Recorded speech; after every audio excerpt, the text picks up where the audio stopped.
teasing. I thought that was great, though. Yeah, absolutely. We'll get there. Yeah. How am I going to remember that? I know. So wait, which one do you? It's a kit. It's a kit. Soccer kit. Kit. Although the kit actually comes With the shorts. And the pants, the shorts. and Yeah. so we're gonna have jersey. It's a half kit.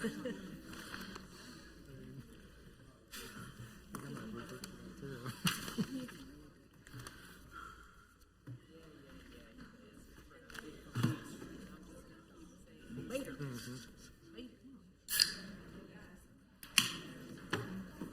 my goodness.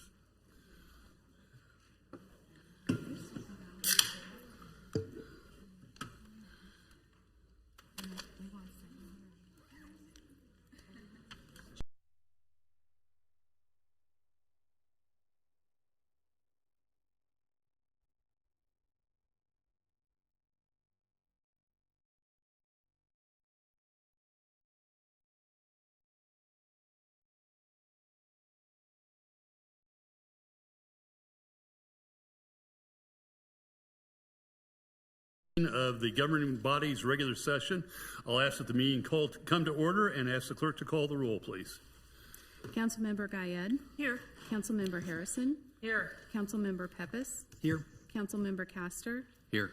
Councilmember Larson. Here. Councilmember Rubin. Here. Councilmember Sunkel. Here. Councilmember Kane. Here. And Mayor Mark Elkins is present and presiding. Thank you, Ms. Stoddard. I find that the entirety of the governing body is here either present in person or participating remotely. Mr. Sunkel, we're glad that you can join us this evening. So the governing body, a quorum is present, and we can proceed to the business of the evening. And with that, I would ask the scouts of the color guard to come forward and present the colors, please.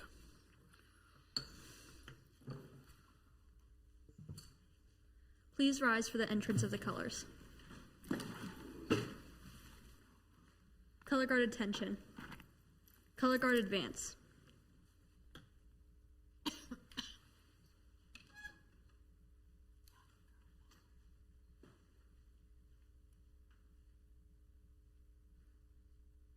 Color guard halt. Color guard, please post the colors. Please join me in the Pledge of Allegiance.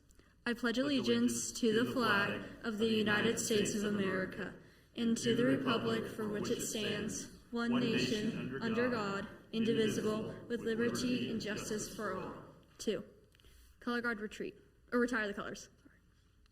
Color guard retreat. There you go.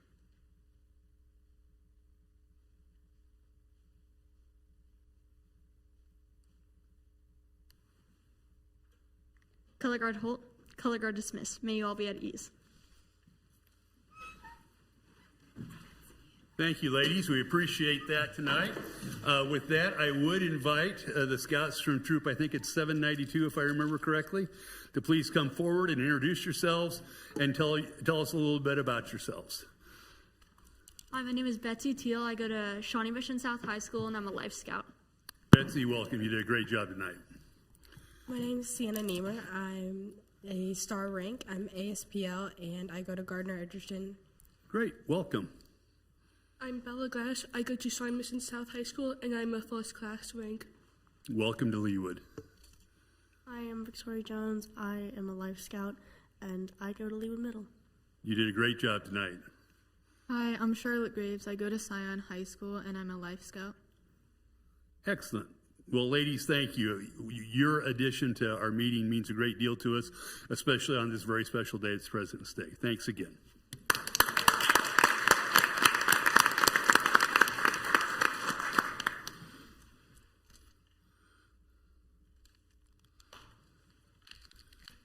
And does the clerk or staff have any further revisions or amendments to the agenda as it was most recently published?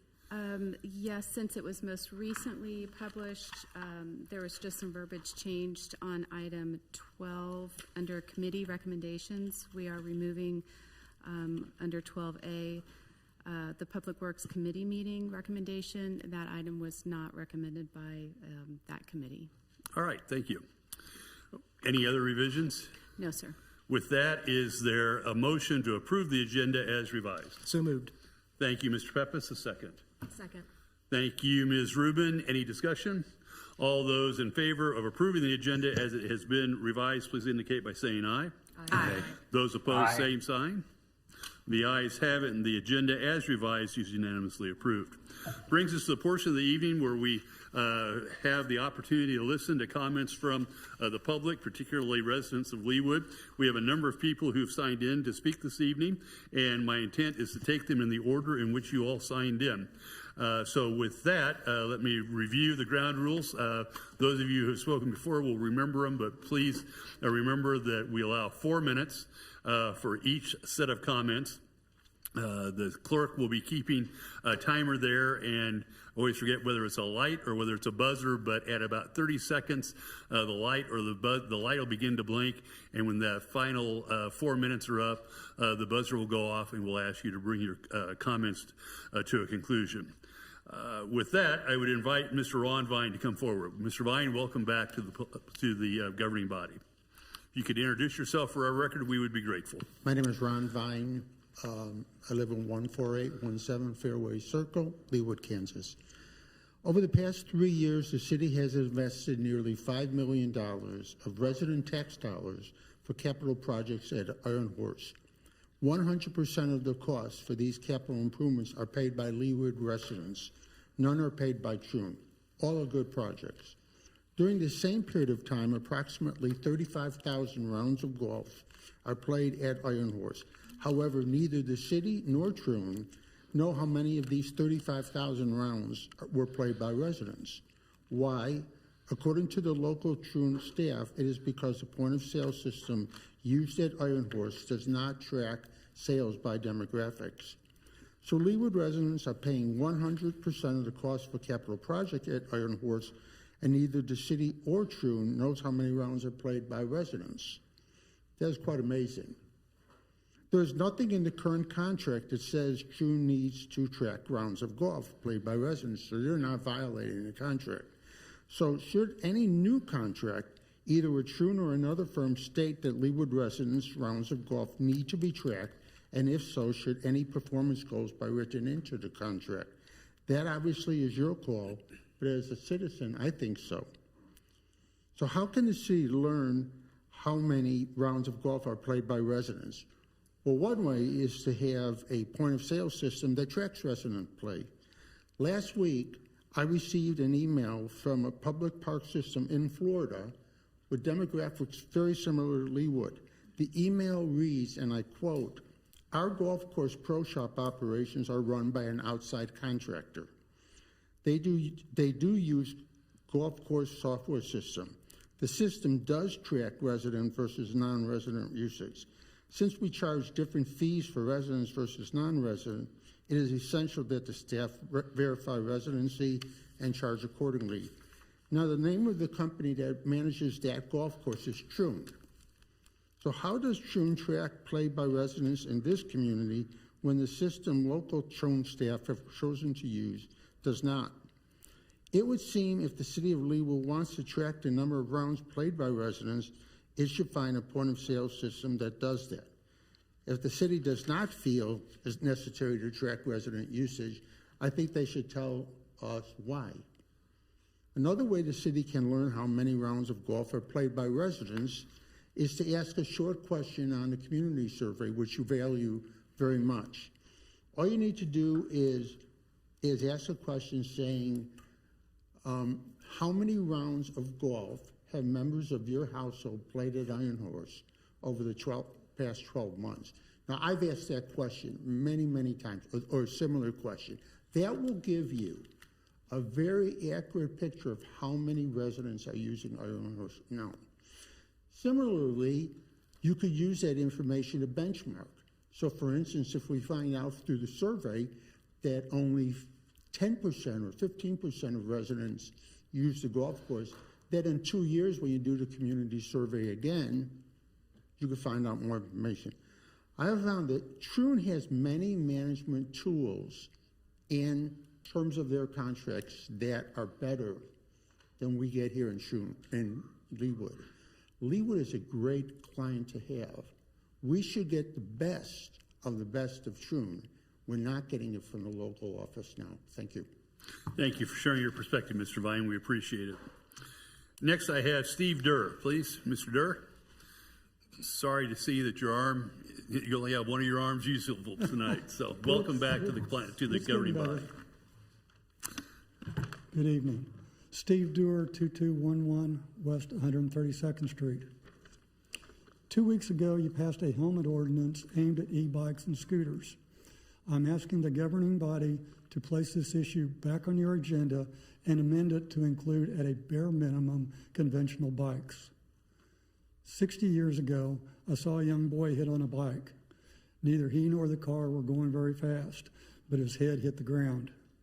I was there when the doctor arrived, and I was there when the doctor told his parents that he was deceased. You just don't forget those things.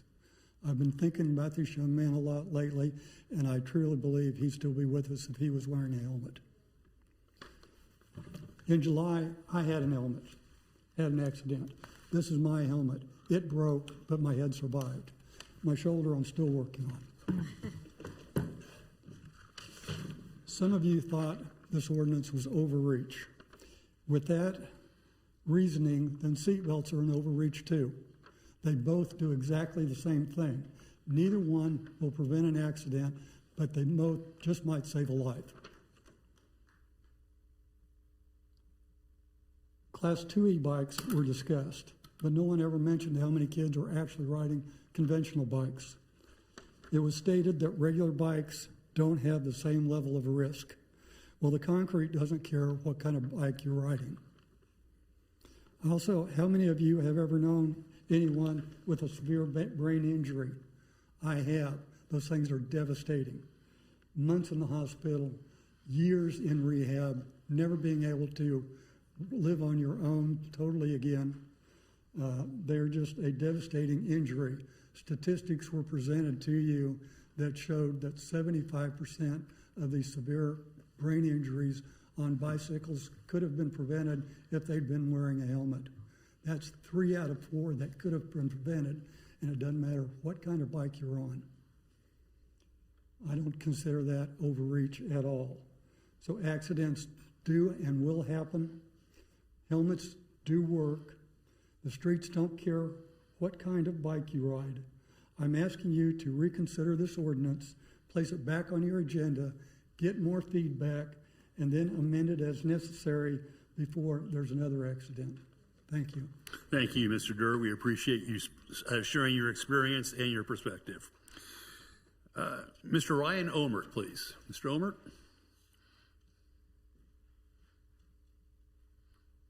Hello. My name is Ryan Omert. Address is 9724 Belinda Road. I am Duke's father. The impact of Duke that he had on people from 3 years to 83 years old is not going to go away. As his dad and a 45-year-old man, I find myself asking on a daily basis, how would Duke handle this situation? His accident was not an example of a kid disrespecting or not knowing the traffic laws. His accident was an accumulation of all the things that have been discussed recently. He did not blow through a stop sign. He was not riding down the middle of the road. He did not pull out in front of a car expecting the car to stop. His accident was a situation where he had the impossible decision of trying to cross Lee Boulevard without the opportunity of using a crosswalk with traffic going way too fast, even though the driver was going the posted speed limit. While we're thankful for the work being done and some of the changes that are being made, I am thoroughly disappointed after seeing the rule change on helmets, the write-up on the speed study, and I can't help but ask myself, why does it seem like we're only going halfway on the things that need to be changed? And again, what would Duke do in these situations? I can without a doubt tell you that he did nothing halfway. These should be decisions that are made all the way, and the reason for that is to keep your residents safe, both kids, the elderly, parents, and families. We're about to see almost an entire summer full of increased traffic in our area with the World Cup. We all hear about all the positive things that this is going to bring, but we have not stopped to ask ourselves what it's going to do to the current trouble spots that we've been trying to deal with. If we think Lee Boulevard has been an issue for the past several years, wait until we have a huge influx of people from out of town. that really don't care about the area the way we do. I think we can all agree that Mission, Lee Boulevard, and State Line having the same speed limit is troublesome, especially since there are considerably more slowdowns, stoplights, on Mission and State Line than we have on Lee. You can choose not to view Lee Boulevard as a residential street, but we all know that it is definitely a residential street. Because of this, I'd love to see the research. If you extrapolate out the fact that Mission and State Line have 4 lanes and Lee Boulevard only has 2 lanes, I would imagine that the traffic pattern throughout the course of a day is very similar on all 3 streets. Your study summary states that the variance of miles per hour over the posted limit was less in the areas with a higher speed limit. For example, the average speed limit, or the average speed in a 25-mile-an-hour zone was somewhere between 6 to 10 miles an hour over the limit, depending on which part of the article you read. While the average speed in the 35-mile-per-hour zone was somewhere between 1 to 5 miles over the speed limit. From this information, your proposal is to drop the 35 to a 30 instead of 35 to 25. Based on this and this line of thinking, should we then make higher areas with higher crime, make those laws more lax so less people break the law? Or should we make this speed limit what it really should be in a residential area and enforce that speed limit through consistent patrolling in that area? My family has a deep respect for Leawood Police Department, and I would imagine they are short-staffed like most police departments are across the country. But standards should not be based on what protects the most vulnerable. They should instead be based, the standards should be set on what protects the most vulnerable, not by what's easiest for the most powerful. If you extrapolate it out, the time that you would have to leave your house, if you were going to go 25 mile an hour versus 35 miles an hour, you would have to leave about 42 seconds sooner. Other research shows that at 20 miles an hour, 9 out of 10 people survive, 9 out of 10 pedestrians survive being hit. At 30 miles an hour, that drops to 5 out of 10. At 40 miles an hour, that's 1 out of 10. If you stop and think about that, that's pretty considerable. I haven't brought up the fact of the 96th and Lee area where the park is planning to be built with the speed limit at 30 going through that area. Our neighborhoods have flipped. They're filled with young families and elderly alike, and I would say that both ends of that spectrum enjoy being outside. I urge you to do like Duke. I urge you to stir the pot. I urge you to make the decisions that are correct ones, not the easiest, with the least amount of pushback, and I urge you to do the right thing. Lee Boulevard is a residential area through and through. Thank you for your time. Thank you, Mr. Omer. Rod Fager. Welcome, Mr. Fager. Thank you. My name is Rod Fager. I'm at 10416 Lee Boulevard in reference to the speed limit discussion on Lee Boulevard. I've lived there for 30 years. My wife and I walk 4 miles 3 times a week between 105th, 95th Street. We use Lee Boulevard as a backbone, part of that pedestrian way. I'd like to thank Mr. Lee for the crosswalk warning at 98th Street. That was much appreciated. I look at the proposal and the information provided, and I'm kind of left with more questions. And my biggest concern is I really do not want to put a cast on the foot to fix a broken arm. 2 weeks ago, week and a half ago, I was out doing yard work, 3 o'clock on a Sunday. There was a group of about 12 to 14 kids, not one of them was over 14 years old, riding several electric mini bikes, a number of e-bikes, and a number of electric scooters. Looking at that group, I could see that although they were wearing helmets, but no vehicle was registered to be on a public motorway. There were no lights, there are no brake lights, there's no turn signals. At that age, I'm not sure of the certification or training each of those kids had, and there was no supervision. That caused me great concern. I look at that, I look at the demographics that were described in the report, I look at Lee Boulevard as 4 distinct geographic areas. You have between Somerset and 83rd Street, which if a little clearing can be done Would be nice to improve the sight lines between 83rd and 95th, and between 95th and 103rd, and between 103rd and obviously the park. Most of these street designs are done by the best practice managements of engineering, benched in the metrics of sight lines, street width, distance from sidewalk to street, distance to house to street, and frequency of driveways. Those are metrics that have been used for best practices. Obviously, the statistics of 5 out of 5 in the last 6 years of pedestrians have been injured. I would be curious as to how that compares to Mission Road, Roe Boulevard, both collector streets as Lee that go in the same direction. Making transitions of speed between those 4 distinct districts at intersections gets rid of the confusion and the clutter.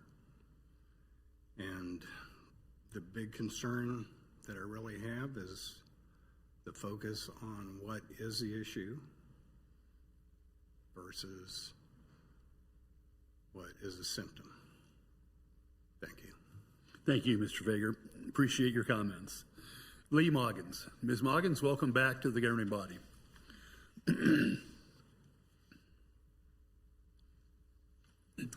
Leah Moggins, 9320 Lee Court. Thank you to the council and to the staff for all of your thoughtful work and studying the safety concerns along Lee Boulevard. The data collected is valuable and it provides an important foundation as we work for addressing the community safety concerns for Lee Boulevard. I'd like to offer some additional context that may be helpful as you all are evaluating next steps. While the report focuses primarily on vehicle speeds and vehicle traffic, many residents along Lee Boulevard and in North Leawood use Lee Boulevard for transportation in other modes as well. So it's not just using vehicles. This corridor, it runs through a residentially dense area where walking, biking, and outdoor activity are part of daily life for residents of all ages, and not just for recreation, but for transportation. Children every day have to walk along Lee Boulevard and cross Lee Boulevard to get to their bus stops and to get to school. And additionally, Lee Boulevard is the primary route for cyclists to get to our beautiful Leawood Park to enjoy our beautifully maintained trails. So pedestrian volume and neighborhood use patterns are really important factors that are not necessarily fully reflected in the speed data studies. We also know from extensive transportation safety research that vehicle speed is one of the strongest predictors of severe injury. When speed decreases, the likelihood of serious injury or fatality drops dramatically. So vehicle speed impacts safety outcomes. It could save a life.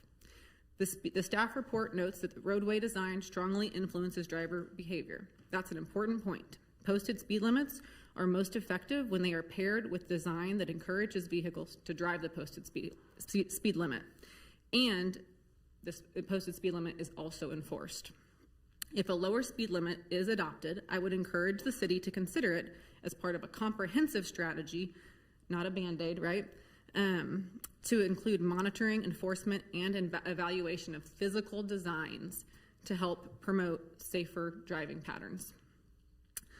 And this would also alert drivers that they are in a neighborhood environment and they are sharing the road with other modes of transportation and not just vehicles.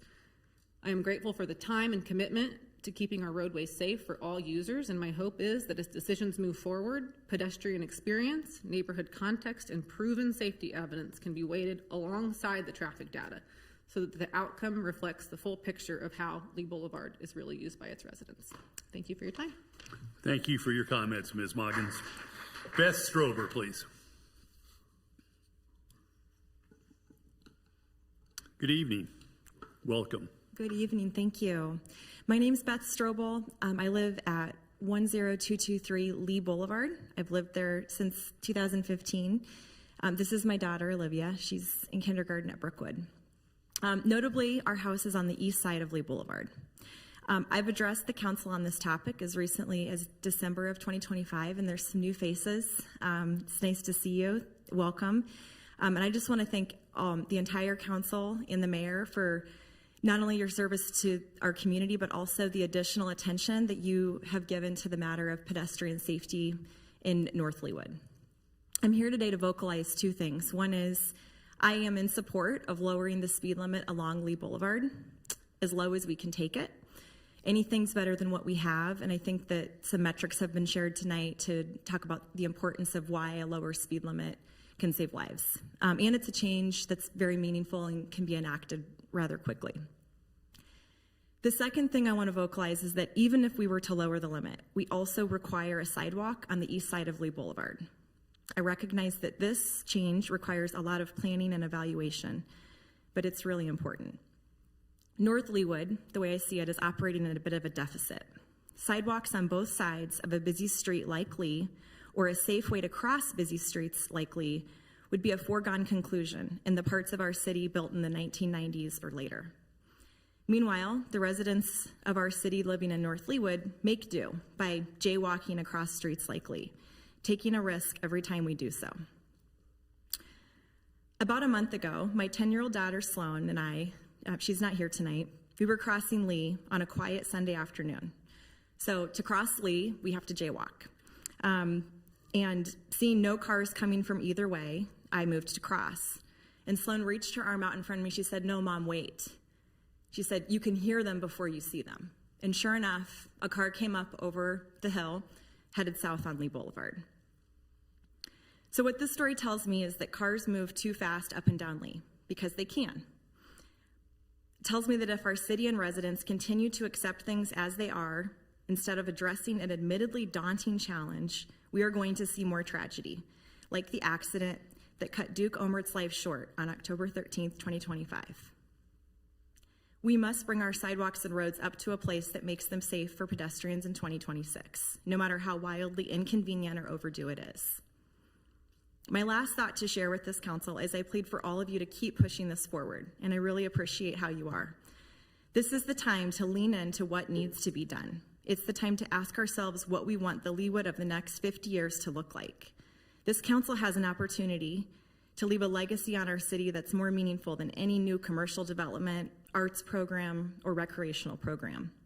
This is a legacy that can save lives and mean that Duke Omert's life continues to make a difference for the citizens of our city, present and future. Thank you. Thank you, Ms. Strobel. All right, that concludes the list that I have who signed in. Are there others who wish to be heard this evening? Yes, sir. Please step forward. And if you, I'm sorry, yes, ma'am. My glasses aren't that good. I apologize. If you could introduce yourself, we're interested in your comments. Again, 4 minutes. Hi, my name is Jessica Fisher. I am completely unprepared, but feeling very moved by everyone stepping up here. I live at 9641 Lee Boulevard.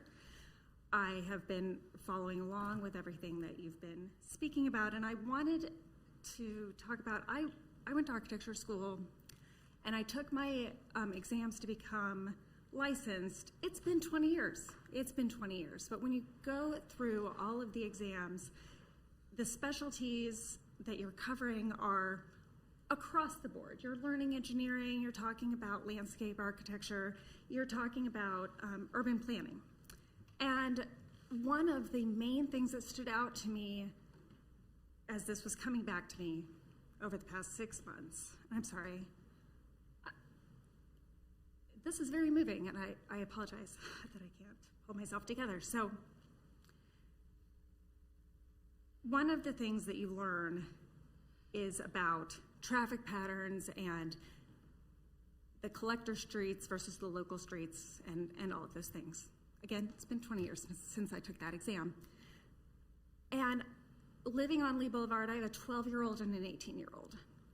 And are we considering that Leawood Estates is one neighborhood and we are divided by Lee?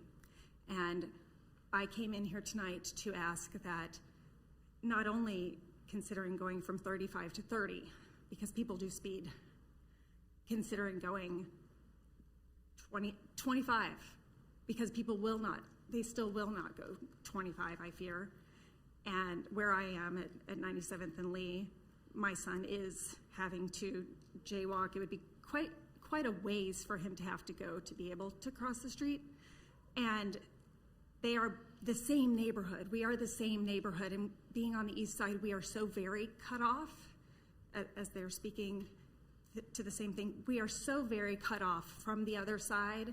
And I think that making Lee Boulevard less convenient to take, right? It's, I had a better word in the car, but making it not top of mind of the way you want to get your vehicle from, you know, say College up to Somerset, right? You want to jog along. People like to take Lee because it's, you know, quick and zippy and not the same as Mission and State Line.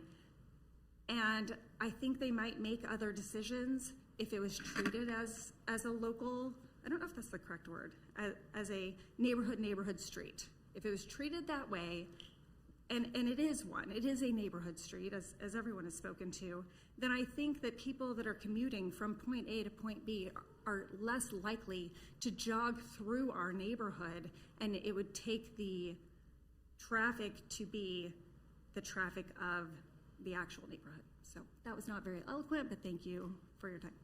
Thank you for your comments. We appreciate it. Anyone else who wishes to be heard this evening? Yes, ma'am. Welcome, and if you could introduce yourself, we can put it into our record. Sure thing. I'm Amy Ambrosen Reed. I live at 9815 Cherokee Lane. I wasn't planning on speaking tonight, but I just wanted to come and kind of reiterate my voice with the rest of the people that have spoken here tonight. I think it's really important to bring our neighborhoods in North Leawood up to the standards of a neighborhood. You know, like Beth said, every other city area that is being built has lower speed limits. They have sidewalks. It's easier to get around, which goes along with a lot of the other research that you all have been looking into as to why it's important to do these things. And so I deplore all of you to keep looking and keep figuring out the evidence. What happened to Duke isn't something we want to have happen ever again. And our kids deserve, my husband who runs, like everybody deserves to have a safe area to walk and run and play and an efficient and safe way to get to where they're going. So thank you all for your time. And I agree with what everybody else has been saying here. So just wanted to raise my voice in support of that. Thank you for your comments. Thank you. Anyone else? If not, we will close the citizens' comments, and I will note for the record that the comments relating to the speed limit on Lee will be incorporated into the record that we're beginning to make with respect to our evaluation of perhaps changing the speed limits along Lee. We come now to the portion of the agenda that relates to proclamations, and I have one proclamation this evening. And that is a proclamation recognizing Government Communicators Day. Pardon me. And the proclamation I issued goes as follows. Whereas the role of government communications professionals is to inform, educate, and engage the communities. And whereas government communicators build awareness and understanding through clear, timely, and transparent storytelling and use a wide range of channels to reach residents where they are. And whereas effective public communication strengthens civic participation and ensures that all residents have access to accurate information about events, services, programs, policies, and decisions that affect their daily lives. And whereas strong government communications is a foundational element of democracy, empowering residents to make informed choices and make their voices heard. And whereas the Communications Department staff serves as a vital bridge between local government and the community by keeping residents connected, informed, and educated about important initiatives, events, and resources. And whereas police and fire public and fire public information officers play a crucial role in protecting public safety by delivering timely, reliable, and life-saving information during emergencies and critical incidents. And whereas the city is proud and grateful for the professionalism, dedication, integrity, and tireless service of all government communicators who help keep our community safe, informed, and engaged. Now, therefore, I, Mark E. Elkins, Mayor of the City of Leawood, Kansas, on behalf of the governing body, do hereby proclaim February 20, 2026 as Government Communicators Day in Leawood and encourage all residents to recognize and celebrate the important work of our communications department staff and our police and public information officers whose efforts ensure our community stays connected, informed, educated, and safe. In testimony hereof, I have hereunto set my hand and caused the seal of the City of Leawood to be affixed this 16th day of February 2026. Ms. Rittenstein, do you have a group that would like to accept this?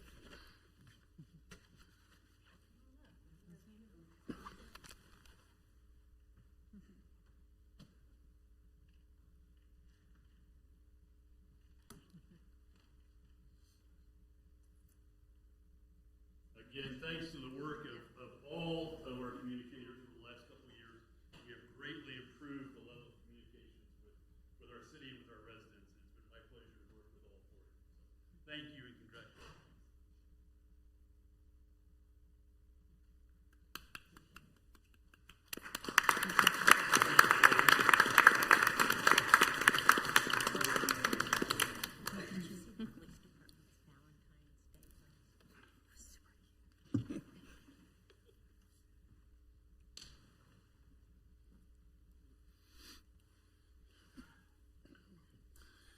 I don't believe that I have any presentations or recognitions this evening. And we come to special business, item 7 on the agenda. And the first item for discussion is the question that a number of the residents expressed interest and gave us their perspectives on earlier this evening. That's this proper speed limit for Lee Boulevard. I want to note, just to kind of frame the issue today, that the idea here was one that as a result of a lot of discussion in the community, I asked the staff to gather and both Public Works, the police department, the city administrator, to give some thought to what we might do in terms of a speed limit. The purpose tonight is to have them share that with us, for us to ask questions of that. There's no intent or expectation that we'll reach a final decision tonight, but hopefully we can give some guidance to the staff as to whether we want to refer this to a committee, ask staff to begin going in a particular direction when it comes to the speed limit. And the idea is that they'll come back at another time and probably have another opportunity for public input as we move down this path. So this is the first step in a journey to figure out what's right for Lee Boulevard. Mr. Light, do you wish to be heard? Yeah, thank you. And I was going to bring that up as one of my first things to talk about, is I wasn't as clear on my memo what we were really looking for, and that's really, it's the next step to proceed forward. It's not really to have to make a recommendation on the speed limit today. So start here. So we have been receiving recently a lot of requests to lower the speed limit to 25 or 30 miles an hour along Lee Boulevard, and we've had since 2020 there have been 6 vehicle accidents with pedestrians, cyclists, and scooters. So my memo said 5, but there's actually been 6 in the last 6 years. So as the mayor mentioned, we're looking for guidance on how to proceed forward with reviewing those speed limits. This is in the memo. This is kind of it's a zoomed in area right at the north part of Lee Boulevard.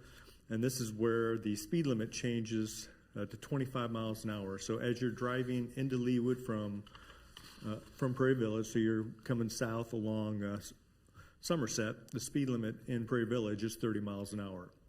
And then as soon as you enter Leawood, it changes to 25 miles an hour, and it's like that for about 1,000 feet. And then once you hit 81st Street, it jumps up to 35 miles an hour. So we've had traffic engineers look at this, and they said that's a pretty unique situation to have 3 different speed limits within a quarter mile.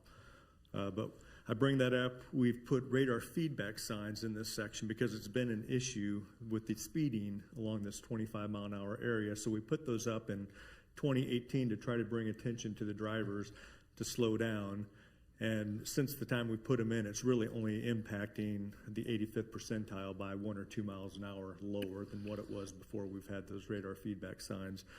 So the volume of traffic in this area is about 5,000 vehicles a day, and they are traveling at 85th percentile means 85% of the traffic is traveling slower than that speed, which is 35 miles an hour. So one of the concerns that we have within this area is that recently proposed crosswalk at 81st and Lee. So that's right where the speed limit's changing from 25 to 35, depending which direction you're going. And with the new pedestrian crossing, we're concerned about having all that signage right there at that intersection. We want people to be focused in on the pedestrian crossing. So we would like to get some feedback from the residents and from the community and some engineers on where that speed limit change should occur, if it should move further to the north or further to the south. I think I covered everything there. Then on this next section, so Lee Boulevard from 81st to 103rd Street is 35 miles an hour. The volume of traffic varies along the corridor, so we took counts, and I believe there are 6 different locations in this area. Took them all on the same day. And so we ended up with a range between 4,100 vehicles to 7,400 vehicles per day, just depending where you're at along that corridor.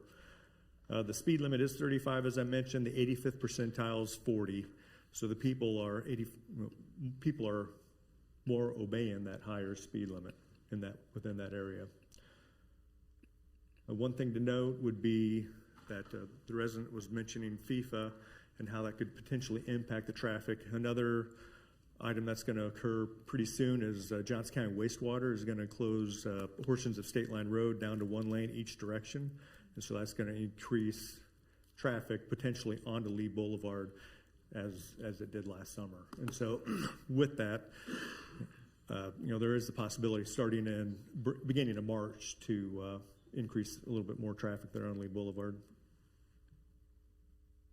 So we are requesting guidance. We did come up a few options for you to consider. One would be a public engagement on this topic, doing a public meeting. We could refer this to the Public Works Committee, or you guys could just direct us to prepare an ordinance for a future discussion at a governing body meeting. Or the last item is, we could look at doing a temporary reduction of the speed limit while Johnson County Wastewater is doing their work. We'd be able to gather some traffic data with that lower speed limit and see what the impacts are to the speed limit. And so that's all I have. Thank you, Mr. Lay. Questions for Mr. Lay this evening? Mr. Peppas? No questions, more or less, more comments. We're kind of at a question point right now. No questions. You have right no now. questions? Ms. Harrison? Oh, I have so many questions. David, can you go back to the slide, the Lee Boulevard? Yep, right there. I've said it before and I'll say it again. I'm a map girl. You look at this map, and for the residents that are I know many have left the room, but please take a very close look at this map. The reason that Lee Boulevard has so much traffic is because you can't cut from east to west, from Mission to State Line, or Mission to Lee even, in so many of these neighborhoods. That was the way they designed the streets in the neighborhoods 75 years ago. In my neighborhood, there's 6 different ways to get from Mission to State Line, cutting through Leawood South and Waterford. All of them are reasonable options. I look here and I see no reasonable options that would be less than, like, say, eight turns to go zigzag from Mission over to Lee. So they have to exit at Lee. They just don't have a choice. But this neighborhood was built when most homes had 1 car, right, David? I mean, there just wasn't this kind of traffic. So, but back to my question. But this will always be a main thoroughfare of north-south traffic in Leawood. There isn't any way to undo that. So the only way to make this safer would then be, we can't reroute traffic. We really aren't in the business of discouraging people from using our roads that we've built. So the best way would probably be some level of speed reduction. That's correct. It could be a number of things. You could do a speed reduction. With the fire department located on Lee, and it's also called out in the traffic calming policy that you can't do traffic calming on Lee Boulevard. You could neck the road down in certain areas over a distance of maybe 400 to 500 feet, to where there's not a vertical rise, but you just narrow the roadway width. So if you have people approaching each other, they would have to slow down significantly when they get to that area to try to help reduce the overall speed on the roadway. But we do not want to add speed tables or anything like that, because that'll greatly impact the fire department. One follow-up.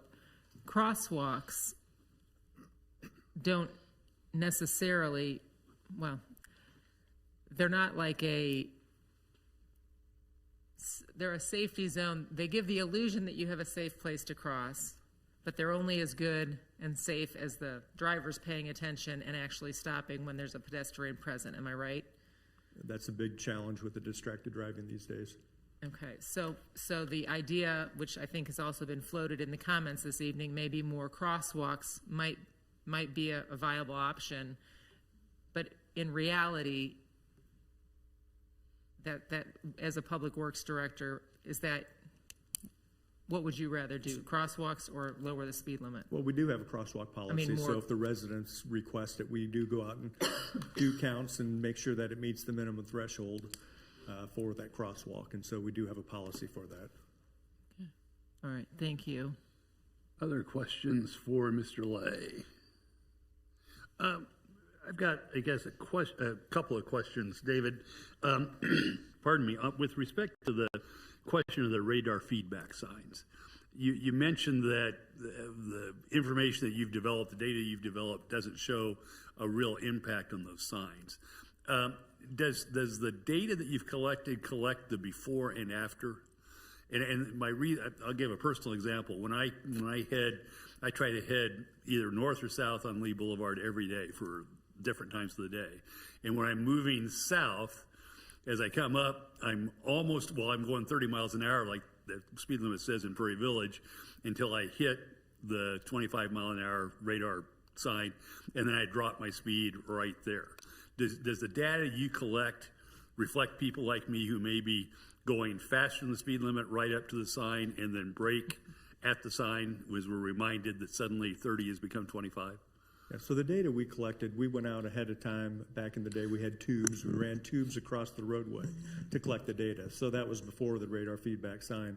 Since we put the radar feedback signs up, you can collect data from the sign. It does store that information, but we actually put we now use radar. We put the radar halfway between, I believe, the two radar feedback signs to get kind of that midpoint of that 25 mile an hour zone. So we were, 500 feet away from those signs. So before or after, do you get the before and the after, the speed of the driver coming up to the sign and the speed of the driver following the sign? We didn't collect the data as someone's approaching the sign, if that was the question. We did not collect that data.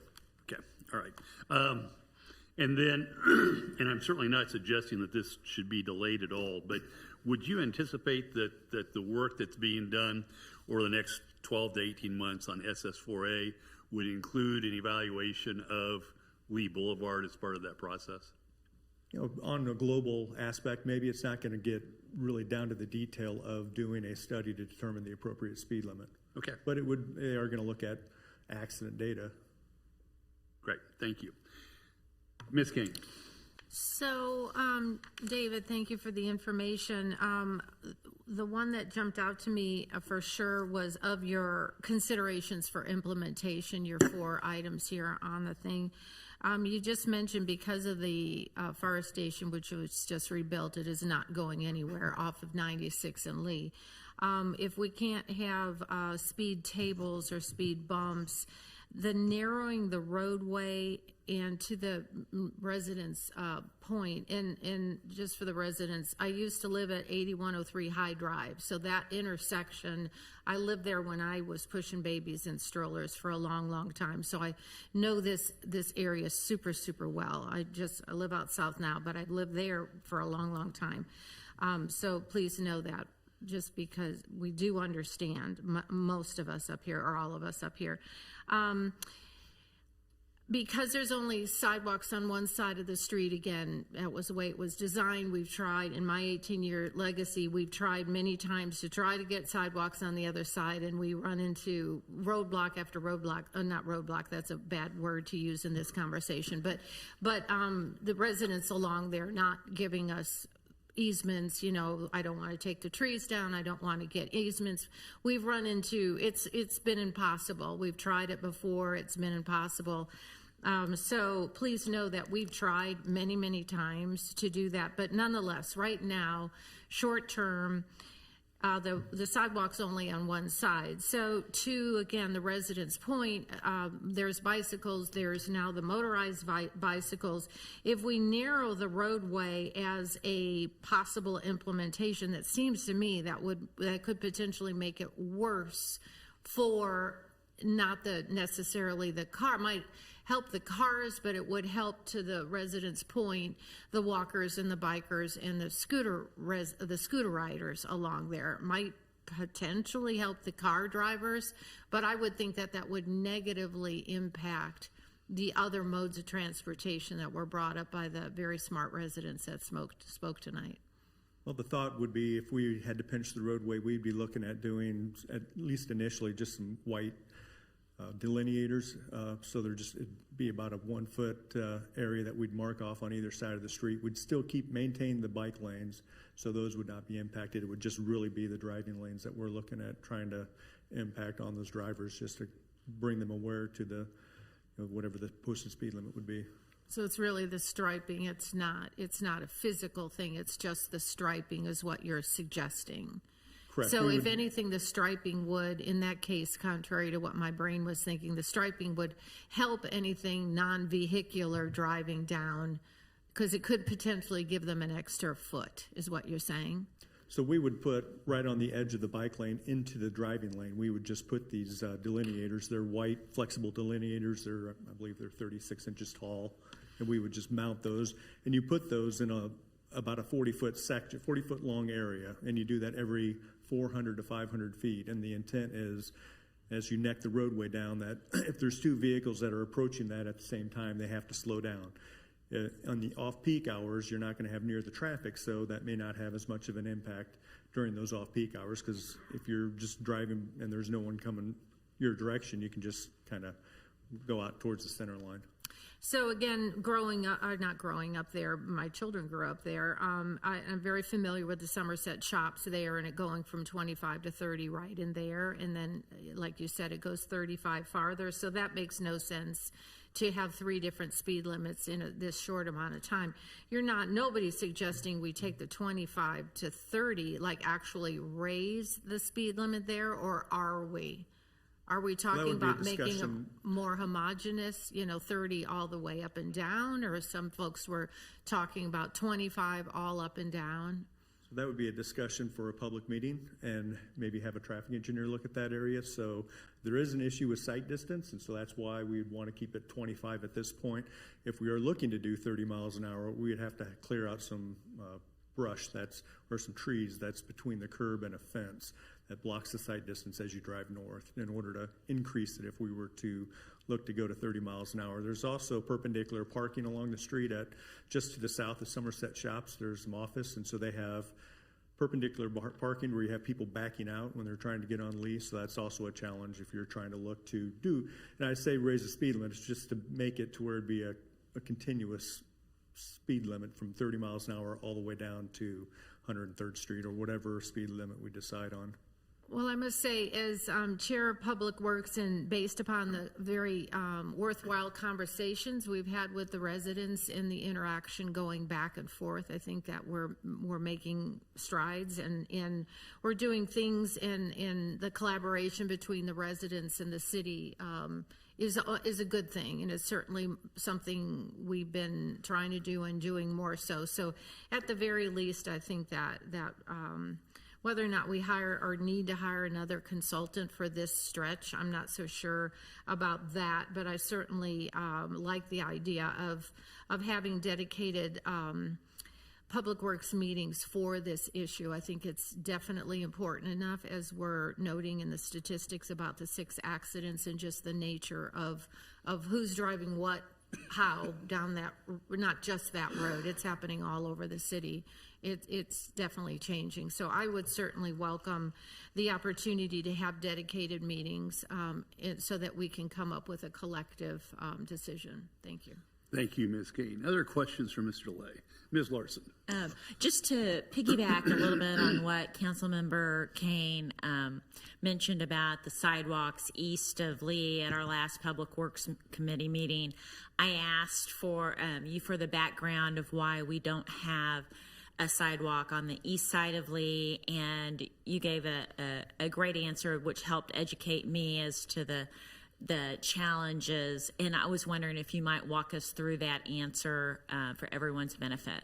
I believe it was Marcia Monica who brought that up, because she was on the council back, I believe, either during the sidewalk discussion or it was shortly thereafter. But so in the 80s, Public Works was initially looking to, I wasn't here, so I'm not, this is just all hearsay, but they were looking to do sidewalks on both sides of the street.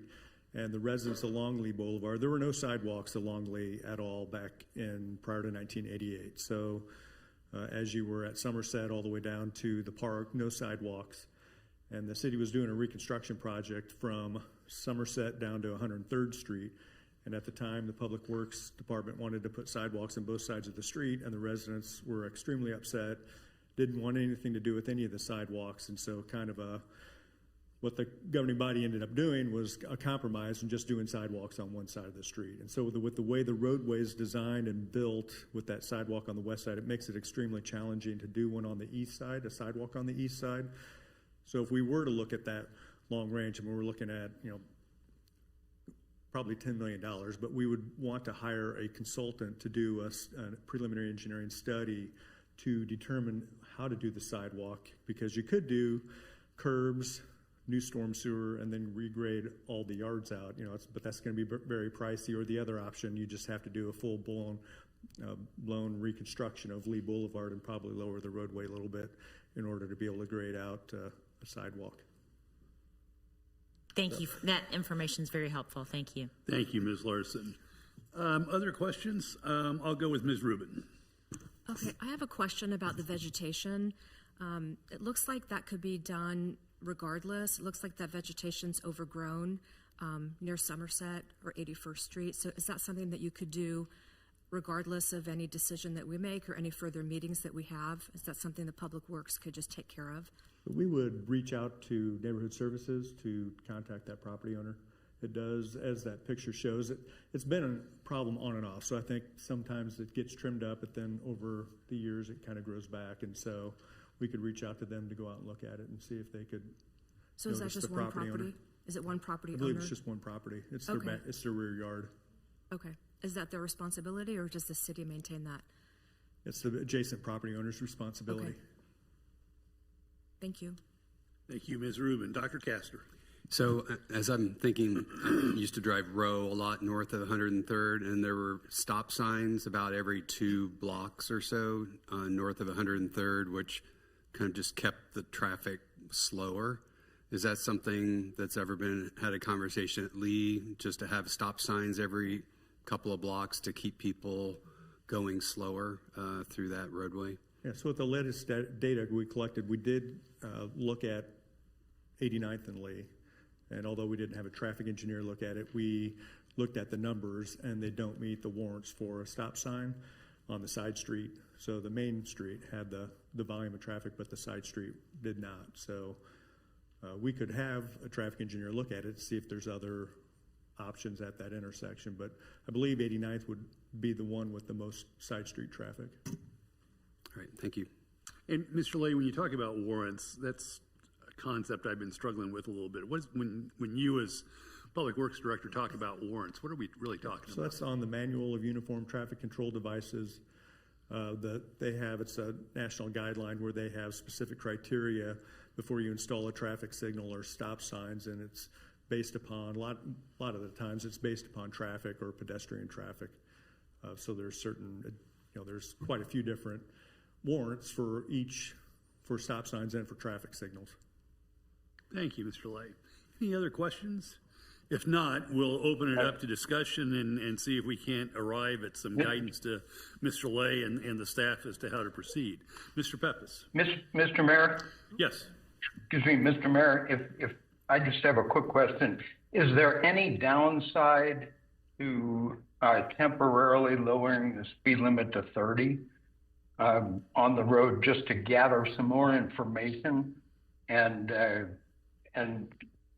see if that has an effect and what effect it has? Mr. Lay. That was one of the options that we provided, just based upon the fact that Johnson County wastewater is going to be on state line. There'll be more traffic on Lee Boulevard. That if we wanted to look at that, even though it's not a detour route, there would be, we believe, additional people pulling off State Line Road and utilizing Lee Boulevard to go around that traffic or that construction. And Thank you. Is there any data that suggests whether that diversion of traffic is going to further increase the delta between what or for the 85th percentile? No, I don't. No data. Don't have that information. Okay. Mr. Peppas, I'm sorry. Thank you, Mayor. So I had just a couple of different thoughts that I came up with over the week and just wanted to share those with everybody. So, Lee Boulevard has certainly changed. I feel like I'm in a somewhat unique position that I actually grew up off of Lee Boulevard on Lee Court, which is a cul-de-sac that's off of Lee Boulevard. There wasn't as much traffic then as there is now. I never felt unsafe crossing the street. And I would argue that, most kids and even some adults don't feel that same way today.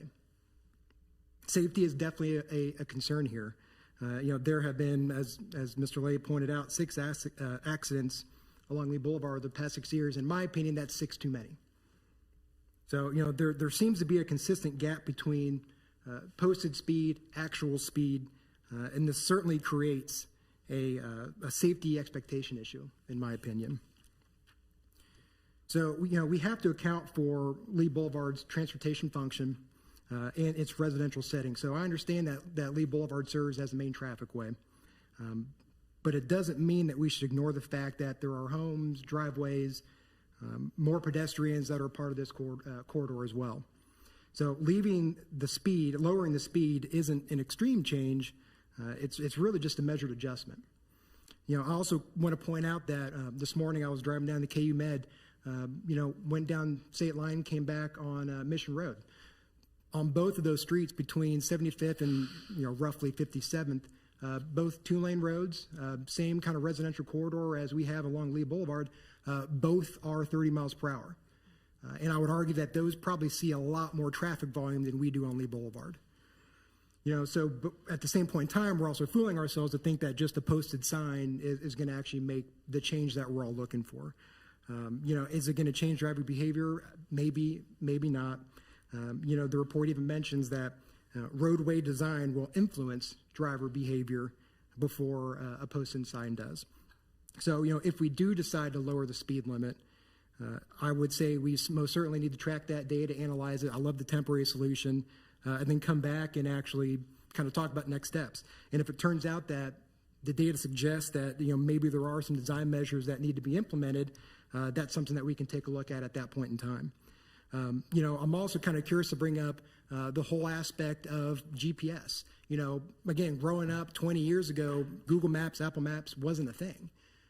So as far as like a routing and just kind of how that traffic pattern works, well, if there's a backup on Mission or State Line, the relief valve is Lee Boulevard. That's where Google, if you're not from this area, or even if you are and you're just trying to get from point A to B to know where you're going, that's where it's going to lead you. So even a 5 mile per hour lower difference, whatever you want to say, I think can make a very big impact. So, I'll just kind of finish with this. I think that it's very reasonable to lower the speed limit. I don't know if I think we can make a decision tonight, to be quite honest with you, from whether it's a temporary solution to lower it. I'd be a little leery about doing that if, at the same point in time with the stormwater, because that might kind of flood the results a little bit and make it a little bit higher than maybe what it actually is. But I'd love to be able to make a decision tonight, to be quite honest, on how we can lower that speed limit tonight. Thank you. Thank you, Mr. Pepis. Other comments? Ms. Larson. I too would be in favor of lowering the speed limit to 30 miles per hour, at least temporarily, and I can't see any reason why we would increase it back up to 35. And then explore the design changes with the road as far as narrowing the striping and implementing the techniques that Mr. Lay spoke about this evening. But it seems like a common sense and fairly simple measure to increase our safety. Thank you, Ms. Larson. Ms. King. And I would add, we remove the vegetation as well. So those are some immediate things we can do that, should help. And I would agree with both of your statements. Other comments? Yes, Ms. Guyette. Thank you. Whether or not we do lower the speed limit permanently, I do agree that something we could do right now is the temporary option of lowering the speed limit. I also think something will need to be done. The inconsistency in having that many different speed limits in such a short span, I think we have to do something about that. So I think a permanent change is coming. What that is, I think we do need more data, but I do agree that right now a good option that we can do is implement the temporary decrease to 30. Thank you, Ms. Guyette. Dr. Castor. I would also agree. I think temporarily reducing the speed limit to 30 just seems reasonable, and I think that's something we don't need a consultant to help us with. I think it's just kind of common sense. Thank you, Dr. Castor. Mr. Lay, Mr. Mayor, would a motion be in order? Not quite yet, thank you. Okay. Mr. Lay, I'd be interested in your professional perspective as to any implications or one of the things we always want to avoid are unintentional consequences from moving too quickly. And I know oftentimes people feel like city government moves too slowly, but there certainly seems to be a thought amongst the governing body to immediately jump on changing it right away. And you're the professional that has to deal with that. Are there unintended consequences that we ought to be considering before we move to immediately reduce the speed limit? I would probably turn that one over to Chief Robbins, who has to be out there in the field. But I just add that, I think with the construction on State Line, it's a perfect reason to be able to, even if we just decide temporarily, but at least to get the speed limit changed, get data in to figure out what did it do to the 85th percentile, and do we need to do additional improvements in order to try to bring that speed down. If that's the goal, to get to 30 miles an hour, then that would be something we would need to consider long term, that there may be additional costs. This would be a first step, but we are collecting data again last week and I believe this week, so we will have a couple good data collection times. We had one in December, we have one this week. And so we'll be able to, once we change it to 30, be able to get some more information and then see what the impacts with the State Line Road construction. Do you have a sense as to whether that immediate change to speed limit would in any way impact Project Greenlight and the work that Mark does, especially with the impact on lights at 95th and Lee, 103rd and Lee, or further north? There's just only a signal at 83rd, 95th, and 103rd, so I don't see it having any impact to OGL, Operation Greenlight. Okay, very good, thank you. Chief, you care to be heard?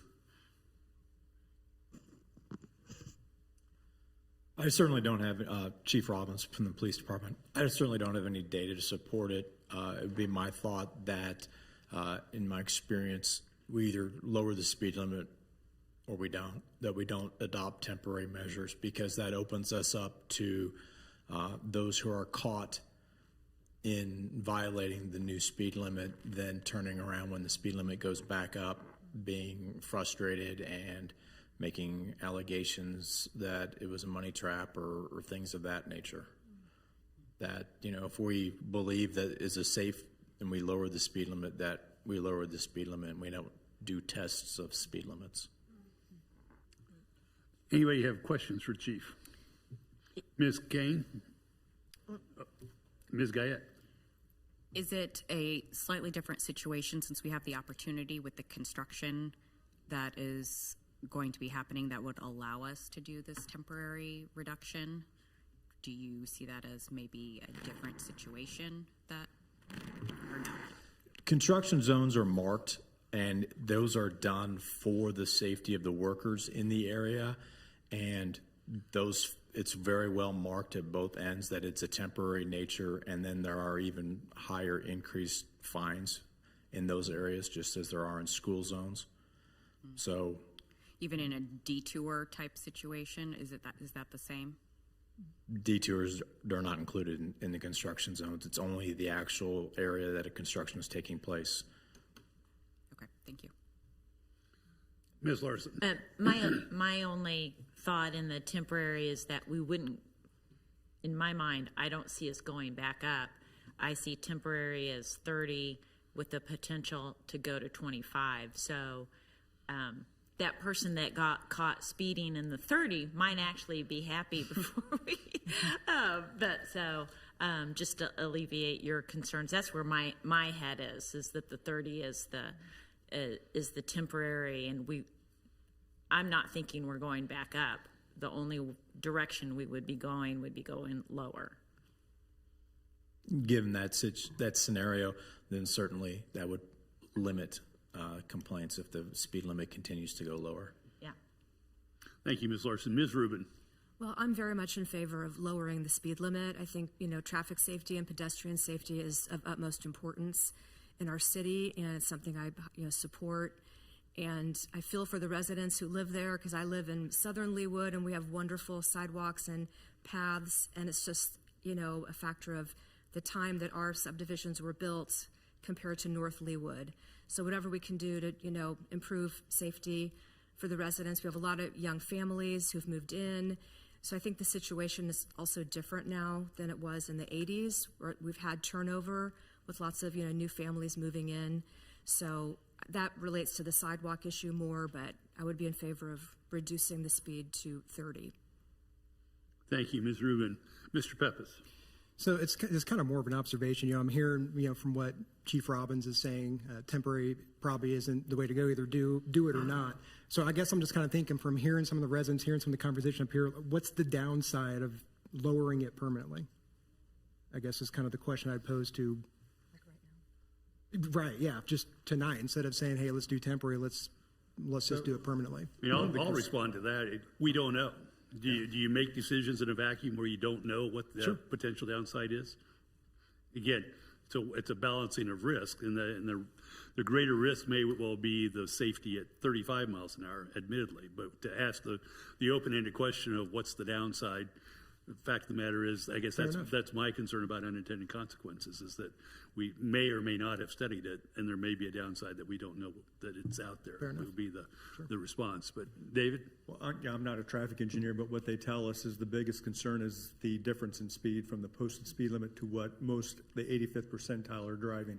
Because in that 25-mile-an-hour zone, if you're expecting people to be driving 25, but they're in reality driving closer to 35, that's a 40% difference in speed. So if you're trying to cross the street and you have someone going much quicker than what the posted speed limit is and you're not anticipating it, that's what creates the issues. And so that's why we want to, if we do lower it to 30 miles an hour, collect that data. And if we're, not seeing that 85th percentile drop by very much, we would want to try to implement some additional measures by narrowing the road, or we would probably need to hire a consultant really to look at that and provide some options. But this could be incremental towards those additional options, right? Yes. Mr. Peppas. Sorry, last question. So in your report, you said 6 months worth of data. Is that kind of still where you would stand? So if we did implement a temporary speed limit reduction, 6 months would give you enough data to kind of propose next steps? Yeah, that would get us through the construction of Johnson County wastewater, maybe through FIFA, so we can see Lee Boulevard maybe return back to more of a normal state where we're not having additional vehicles on it because of traffic or because of construction site or construction nearby. So. And we would continue to evaluate it. So if we see a major issue out there, we would bring it back to you sooner than 6 months. We wouldn't need to wait that long. Thank you, Mr. Peppas. Mr. Sunkel, I believe that you had comments that might lead to a motion of some sort that I interrupted a minute ago. Thank you, Mr. Mayor.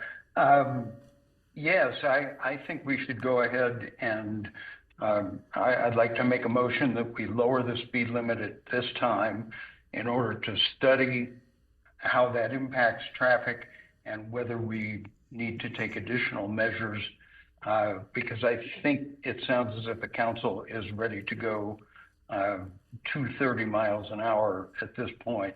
So I say we temporarily do it, study it, to see if we have to do more to achieve the results we actually want.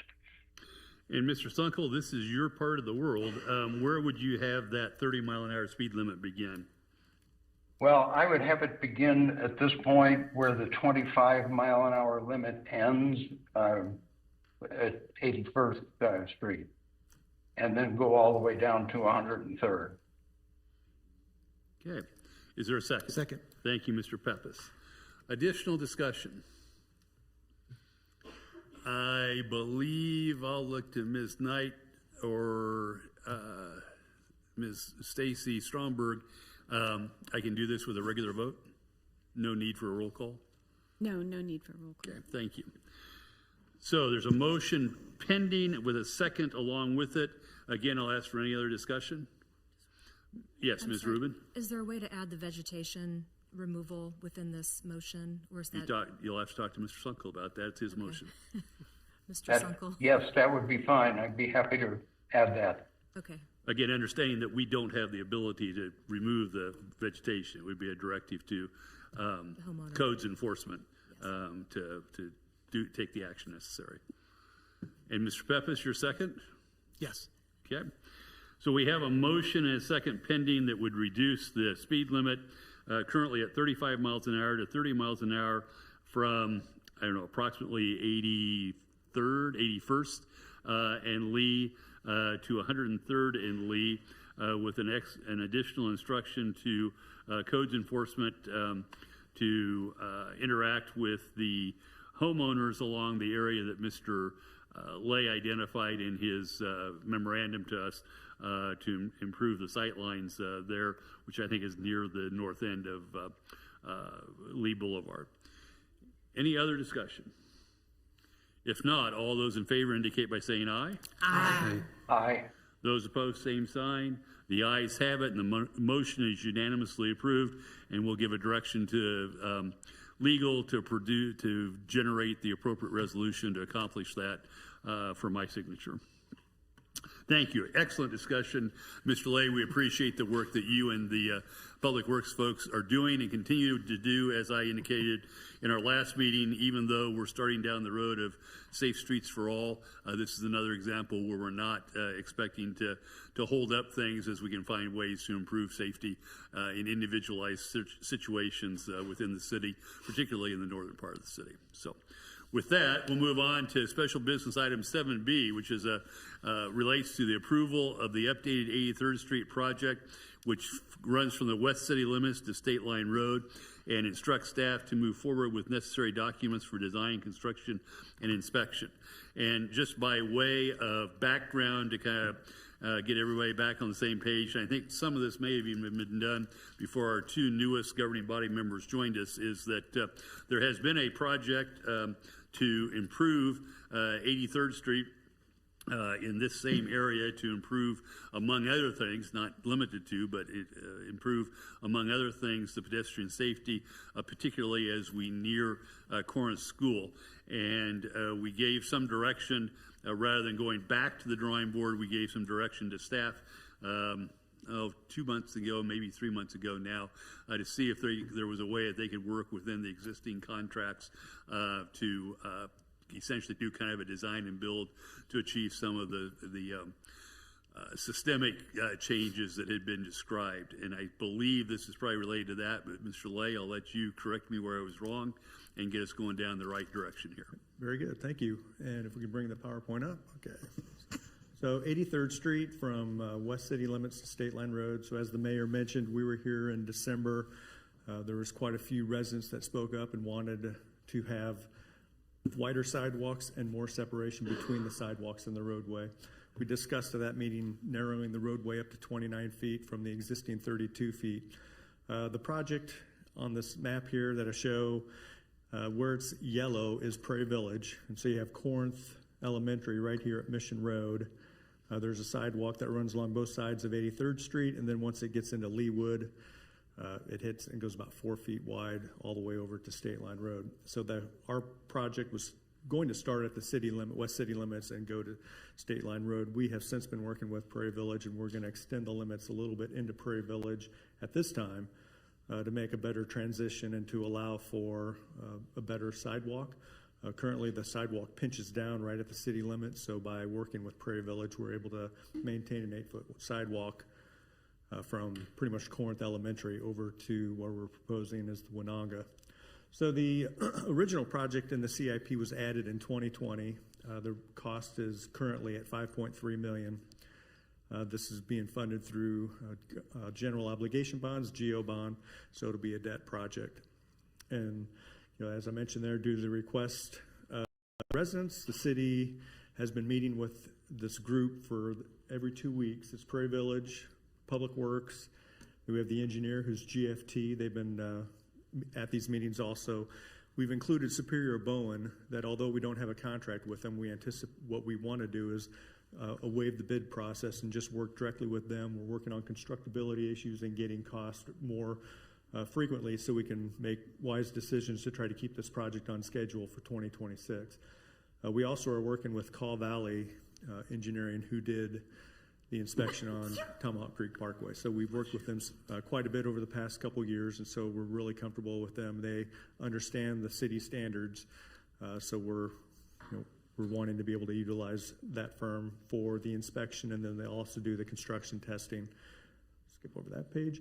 So we've been, as I mentioned, we meet every 2 weeks, and so we have proposals from all the firms in the construction company, and I can't really read that, but the total cost is going up by approximately $1.3 million. So let me pull out my packet so I can read.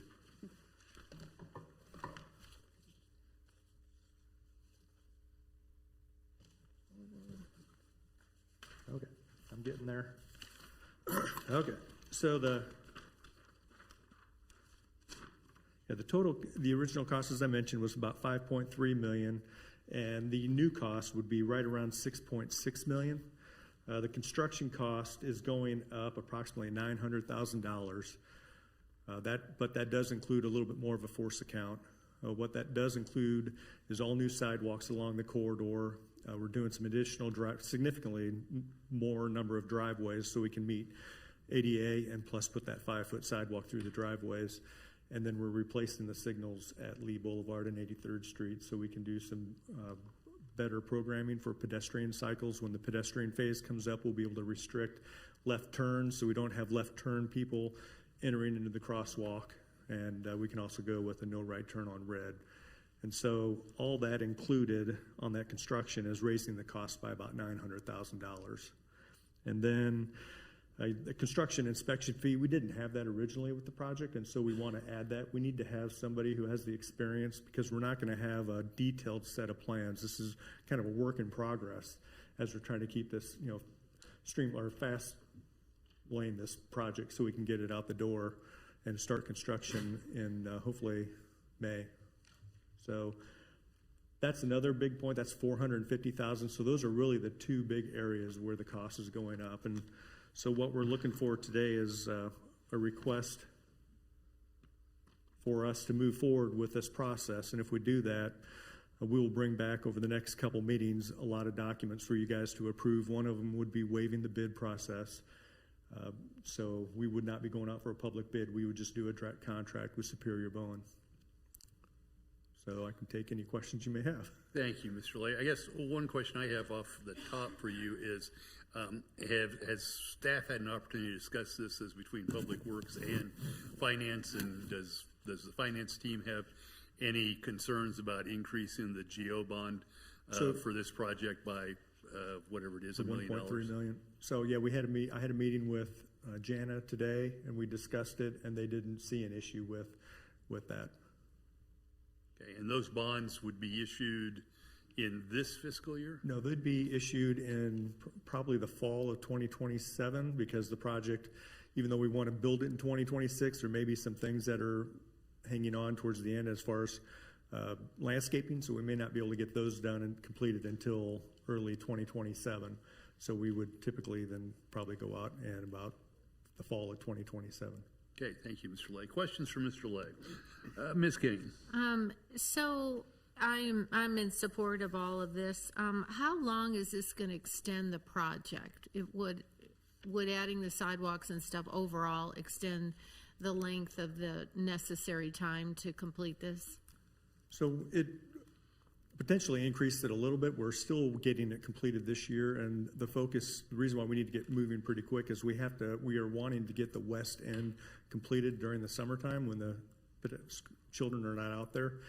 And so we are looking to go to, I believe it's Cherokee Circle, to get to that point, which is almost a quarter mile east into Leawood.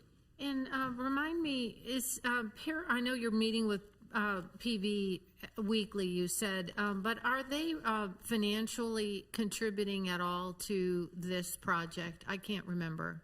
Well, at this point, we don't have an interlocal with them, but we are working with them to bring them into the project. They are willing to join, and so yeah, they'll be in the future. We would do an interlocal to share the cost for their portion, including this $6,587,000. No, that is just Leawood's portion. That's just Leawood's portion. But do they intend to do some work on their side of 83rd Street that you're alluding to? So they do have a project, and I believe it's in 27 or 28 to do some work along 83rd Street. So we are working with them, and so we'll wait until they're ready to announce what they're willing to do. But yeah, our costs would not increase from what we are stating if they do join the club.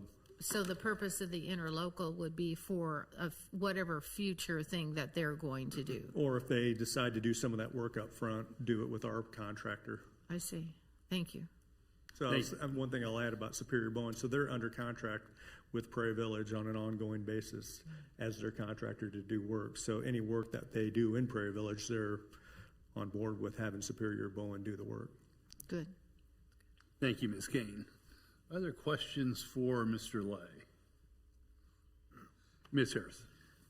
David, am I correct in thinking that this project was not on a 5-year plan for 2026, that this has been fast-tracked into our radar? It was really slow-tracked. It was going to be constructed, I believe, in 2022. We ran into some issues with the financing, so we bumped this. We thought we had some issues, and so we bumped the project back a couple years. And so the schedule over the past 2 years was to build it in 26. And so what we're doing now is we have a set of plans that have replacing the roadway at the existing width in the existing location and just doing minor work on the sidewalks. This project is going to narrow the roadway, remove all the sidewalk, and then replace it with the 4-foot sidewalk with 5-foot. And then in some areas we'll have 8-foot sidewalk. So the sidewalk improvement is what kind of came out of left field. Is that? Yeah, those are requests from the residents because of the 4 foot's a little narrow. Then of course with all the pedestrians going to Corinth Elementary, that was why they requested to have the wider sidewalks. Right. I asked that question specifically for the folks that are still here in the audience, that this is very rare that we would take a project, a public works project that's been on the radar for a decade, because that's how far in advance we plan, and to change the scope of it this dramatically. In my years on the council, I can't recall another situation where, because of public ask, if you will, your involvement, you're coming to these meetings. So please tell your friends who have already left to put their littles to bed that your voice has made a difference. And I would just amplify on what Mr. Lay said, that this project has been in process for a very long time, and we're kind of at the last minute expanding it. And again, it's largely a result, frankly, of some of the work that Ms. Moggins did, and invited both our Public Works Department and a number of our council members as well as me and the Prairie Village folks and the the Shawnee Mission Schools folks. And this seemed like an opportunity where we could get, it sounds a little bit cheap to say it, but a quick win by adding it to an existing project rather than say, we're going to push it off for another 2 years and start over with the additional design features. So again, kudos to David, to you, and to Diane, and to our Public Works team for having the agility to, on the fly. It makes me a little bit uncomfortable because in my experience, design and construction projects that are changed on the fly sometimes have a tendency to turn a little bit south, but we'll depend on you and that inspector to make sure that this one doesn't head in that direction. Because again, as you can tell, I'm kind of a measured, cautious person, and measure twice and cut once, and it feels like we're measuring and cutting at the same time tonight. But I think it's absolutely warranted given what I saw when I visited Corning School. Again, a chunk of that is in the Prairie Village side, but we feed into that. So I appreciate the work, and like I say, measure twice and cut once. Okay. I definitely understand your concern. I hear you there. So it is nice to have these meetings every 2 weeks. So the next meeting, we're going to bring the Superior Bowens Contra excavator in to discuss the storm sewer modifications, because that's another item that really jumped up that I didn't mention. Because we're narrowing the roadway, we now have storm sewers that we have to modify to bring those closer to the roadway. And so we're meeting with them to get concept ideas on what's going to be the most cost-effective approach to do that. So instead of just having the engineer in the city trying to design this up front and then bid it out, we're working with the contractor, and they understand the need to keep the cost down. So another potential example of unintended consequences when it comes to the stormwater management. So, right. Ms. Larson, I think did you raise your hand? I was just going to thank David for all the work on this and the resident feedback, and ask if we're ready for a motion. Any other discussion? If not, I believe that perhaps we are. Well, I would like to make a motion that we direct Public Works to move forward with, let me look at the language. David, would you mind popping your last slide up to help Ms. Larson with her motion? I think I've got captured it. A lot of it. Oh, you've got it. To approve the updated 83rd Street project and we're instructing staff to move forward with necessary documents for design, construction, and inspection. Is there a second? Second. That was Ms. Rubin, I believe. Any discussion of the motion? If not, all those in favor of Ms. Larson's motion to approve the updated 83rd Street project, along with the instructions to move forward with the necessary documents, please indicate by saying aye. Aye. Those opposed, same sign. The ayes have it, and the governing body unanimously approves the motion. And again, I'll ask legal to do whatever documentation is necessary to reflect that in our record. Thank you. We move now to the consent agenda, item 8. We have a number of items on the consent agenda. Are there, all the way through S this time. Are there any items that governing body members would like to have withdrawn for questions of staff or further discussion? I'll start down to my left-hand side. Dr. Castor. B as in boy, C as in Charlie.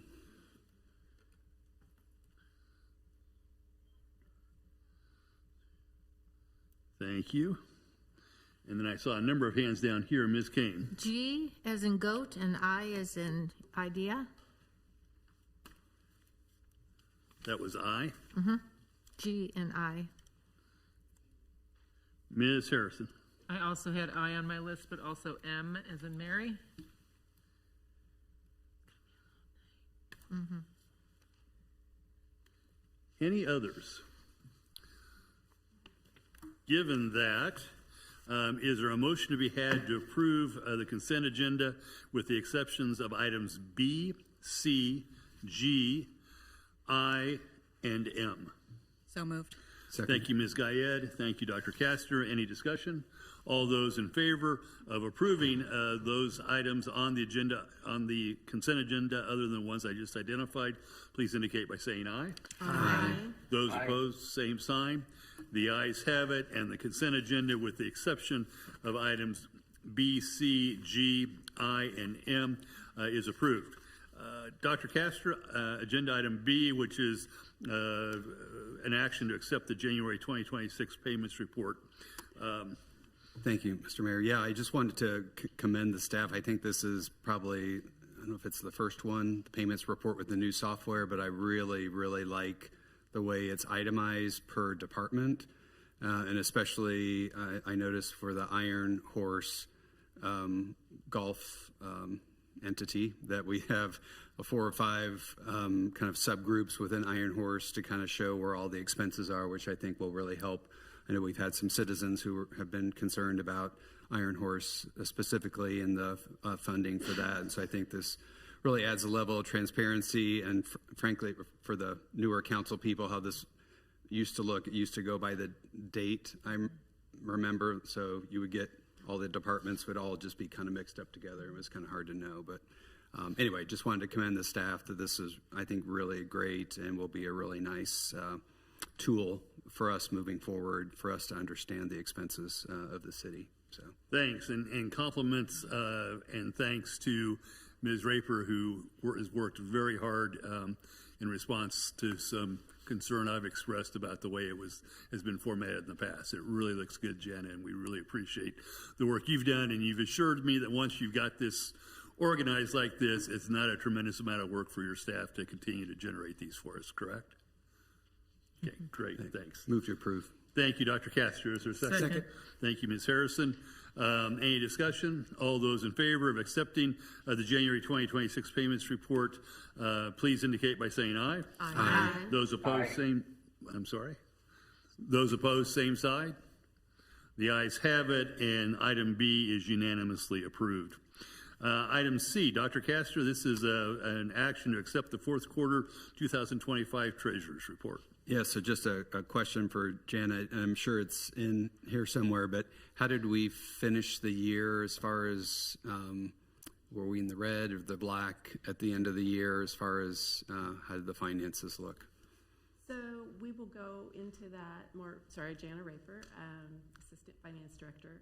We will be able to provide you more information on how we completed 25 probably next month. Okay. Next month's meeting, but in very quick look, it looks like we came in a little closer to our budget than we have in past years, and so I think we spent about 99% of our budget, which I think was one of our goals, was just to make sure that we were right-sizing our budget and spending it more closely to match both how we intended to spend and how we had been spending in the past.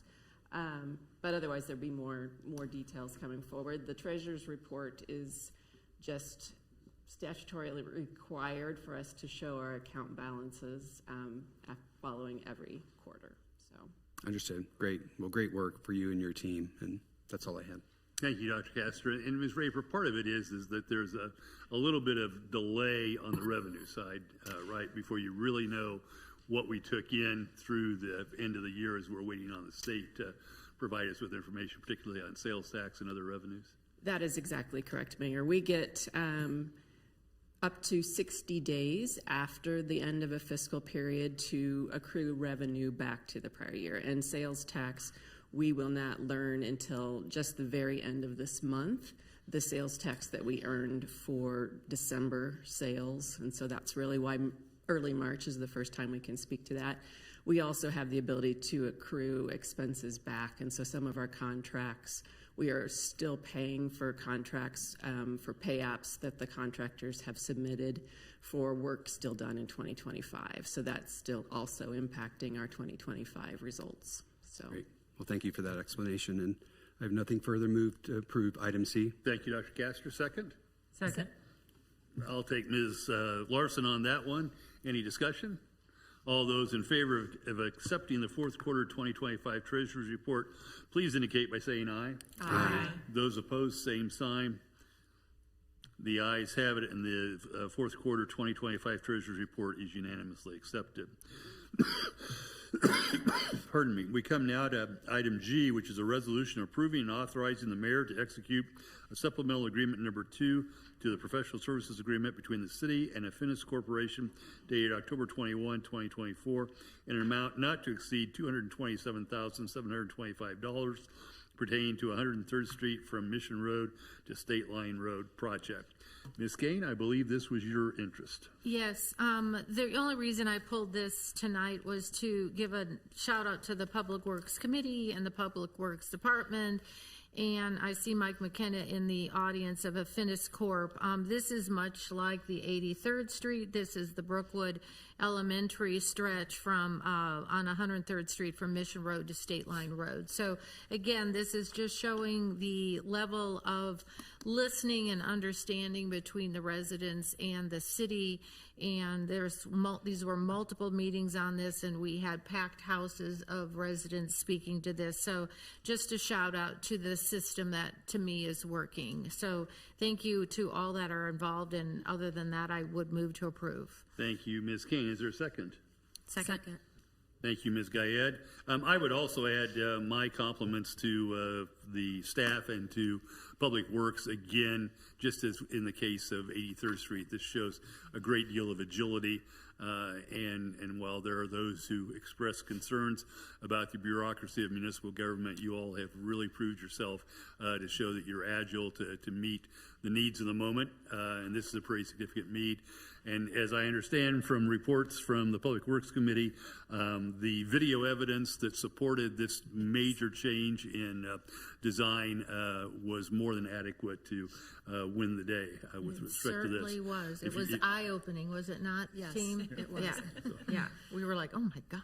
The video evidence that I'm talking about were videos that were taken at Brookwood during drop-off and pick-up times, and what I think can fairly be called the chaos that was going on between pedestrians and vehicles that especially I think it was pickup time that was particularly striking. So, And that's an upcoming item tonight, so that's why we have the engineers in the audience. excellent. So we have a motion and a second to approve the resolution approving and authorizing the mayor to execute the supplemental agreement number 2. Is there any other discussion? If not, all those in favor of adopting the resolution, please indicate by saying aye. Aye. Those opposed, same sign. And I'm not sure, did I hear Mr. Sunkel there? Is he still with us? Well, it was sort of confusing when I was voting and everybody was voting, but yes, I'm an aye. All right, thank you, Mr. Sunkel. I appreciate it. The resolution is unanimously adopted. Next is item I, which is a resolution approving a revised final plat for Aventino, replat of lots 51 and 52 located north of 137th Street and east of Granada Road. Ms. Kane. Yes, the only reason I brought this up is I tried to offer something to the group that you might not know as far as background. So I called the agent that is repping Aventino right at the moment, and 5 out of 63 of the homes are built, and the 5 that are left will be spec homes. 1 will be ready for the Spring Homes Parade. In this case, they're combining lots 51 and 52. At one time, it was the commercial building in there that bought the lot next to it.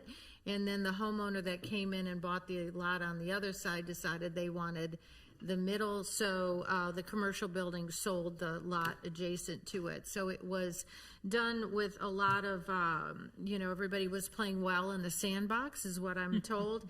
And everybody's happy, but Mayor brought it up earlier tonight in our work session, how unbelievably successful the Aventino project has been built.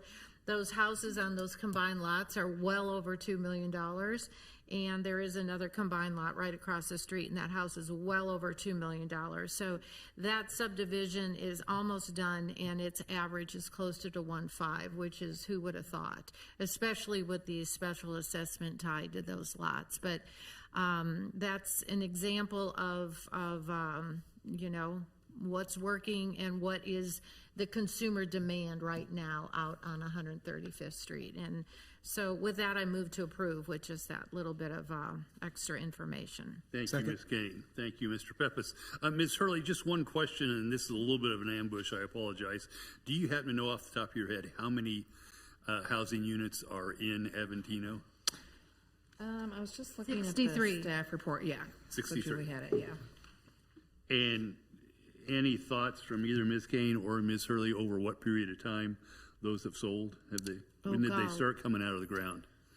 Couple years. That was fast. Yeah, 3 at the most. Yeah, I it think. hasn't been very long. I can look and see when the first building permit was issued, but it's only been 2-3 years at the most. Yeah, 3 at the most. Truly is a remarkable success story. So, Remarkable. Yeah. other comments, questions?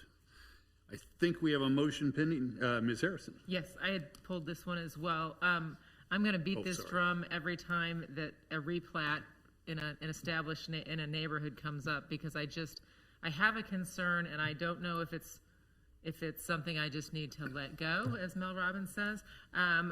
But when we have setbacks for a neighborhood, when we plan a neighborhood and setbacks are established, and then somebody comes in and decides to buy a double house or double lot, build maybe a triple the size house or double the size house on a lot, and they get to take advantage of the setbacks that the rest of the neighborhood has, instead of changing the setbacks because they've got 2 lots.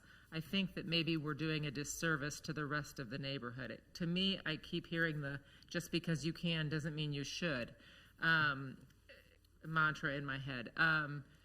We've had it happen in Hallbrook East half a dozen times. We've had it happen in Aventino. I think this is the 2nd or 3rd time that somebody's done this. We're seeing it in other neighborhoods. We don't have a lot of building going on in Leawood, as we all know.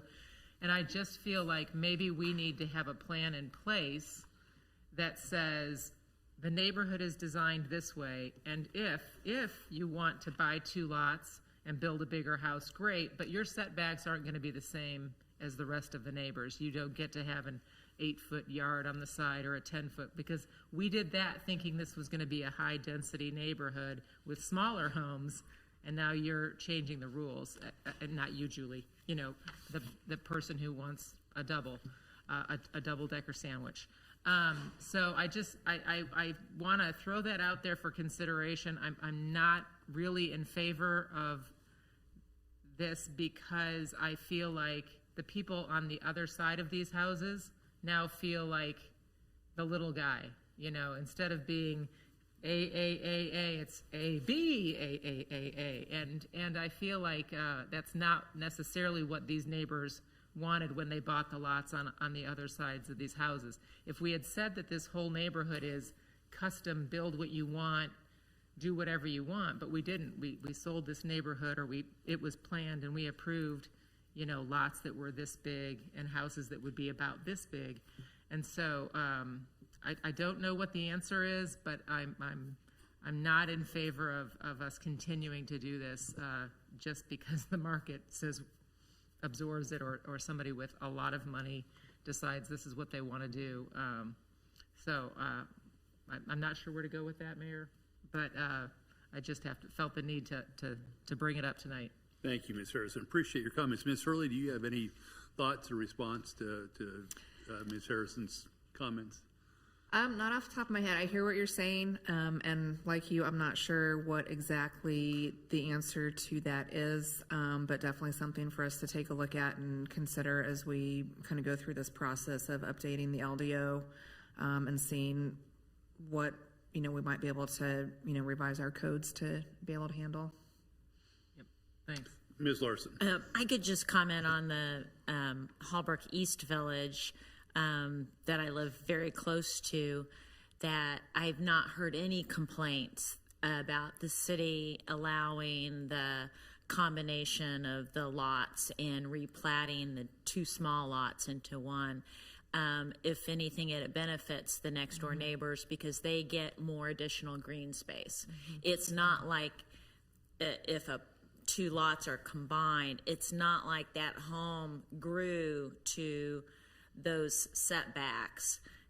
It's just placed in the middle, and the neighbors benefit by that extra green space that they don't have to pay to maintain. Or there have been 0 complaints that I've heard, and I think I would hear if there had been. So just to throw that information out there. Thank you, Ms. Larson. Other comments? I believe I have a motion and second. Yes. If so, all those in favor of approving the resolution that approves a revised final plat for Aventino, replat of lots 51 and 52, please indicate by saying aye. Aye. Aye. Those opposed? Aye.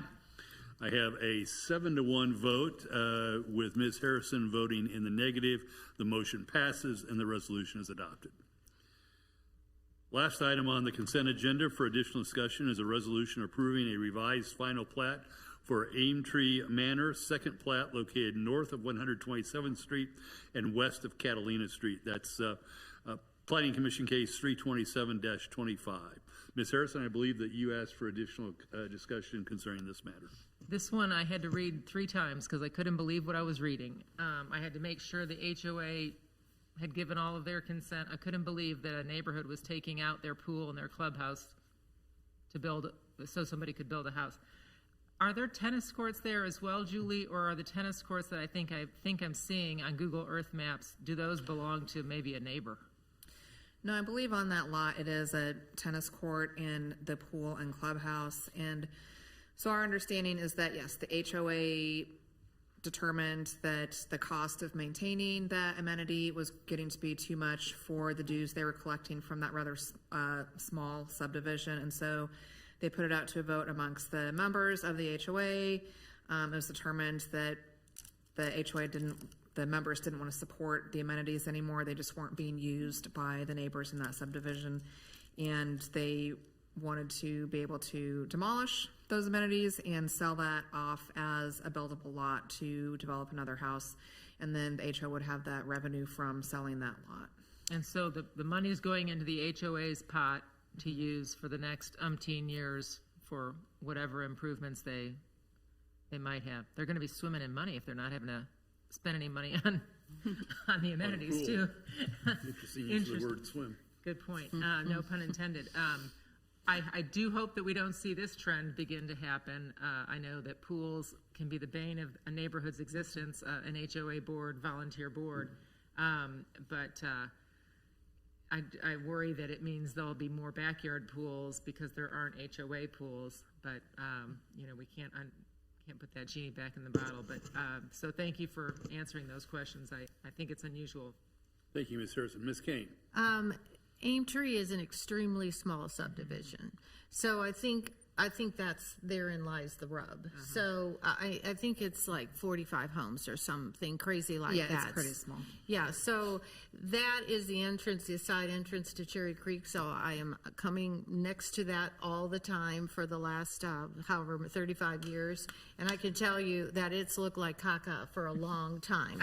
So a lot of us are going, well, it's about time something is being done. So to me, this was a really logical, as long as they put it to the vote of the residents, I'm in full support of this, because what it's looked like for a long time has not been great. So to have, you can, if you, again, drive that road there, Homily is a great developer. They're working on the house across the street. So I'm not the least bit surprised this got done. So it's because it's such a teeny tiny subdivision. And these pools all over, some of the residents were talking about, oh, we don't have sidewalks up north. We don't have this. We don't have that. Well, we have out south, we have a whole bunch of pools and tennis courts and everything else that are starting to show their age, kind of like some of the rest of us. And so, all of a sudden, those are very expensive amenities. And so I can't say that I'm surprised that this particular one has happened, because it's such a teeny tiny subdivision. And I wouldn't be surprised if we see more coming, because the cost of taking out a pool and putting in a new pool and rebuilding clubhouses, it may be something that other people consider in the future.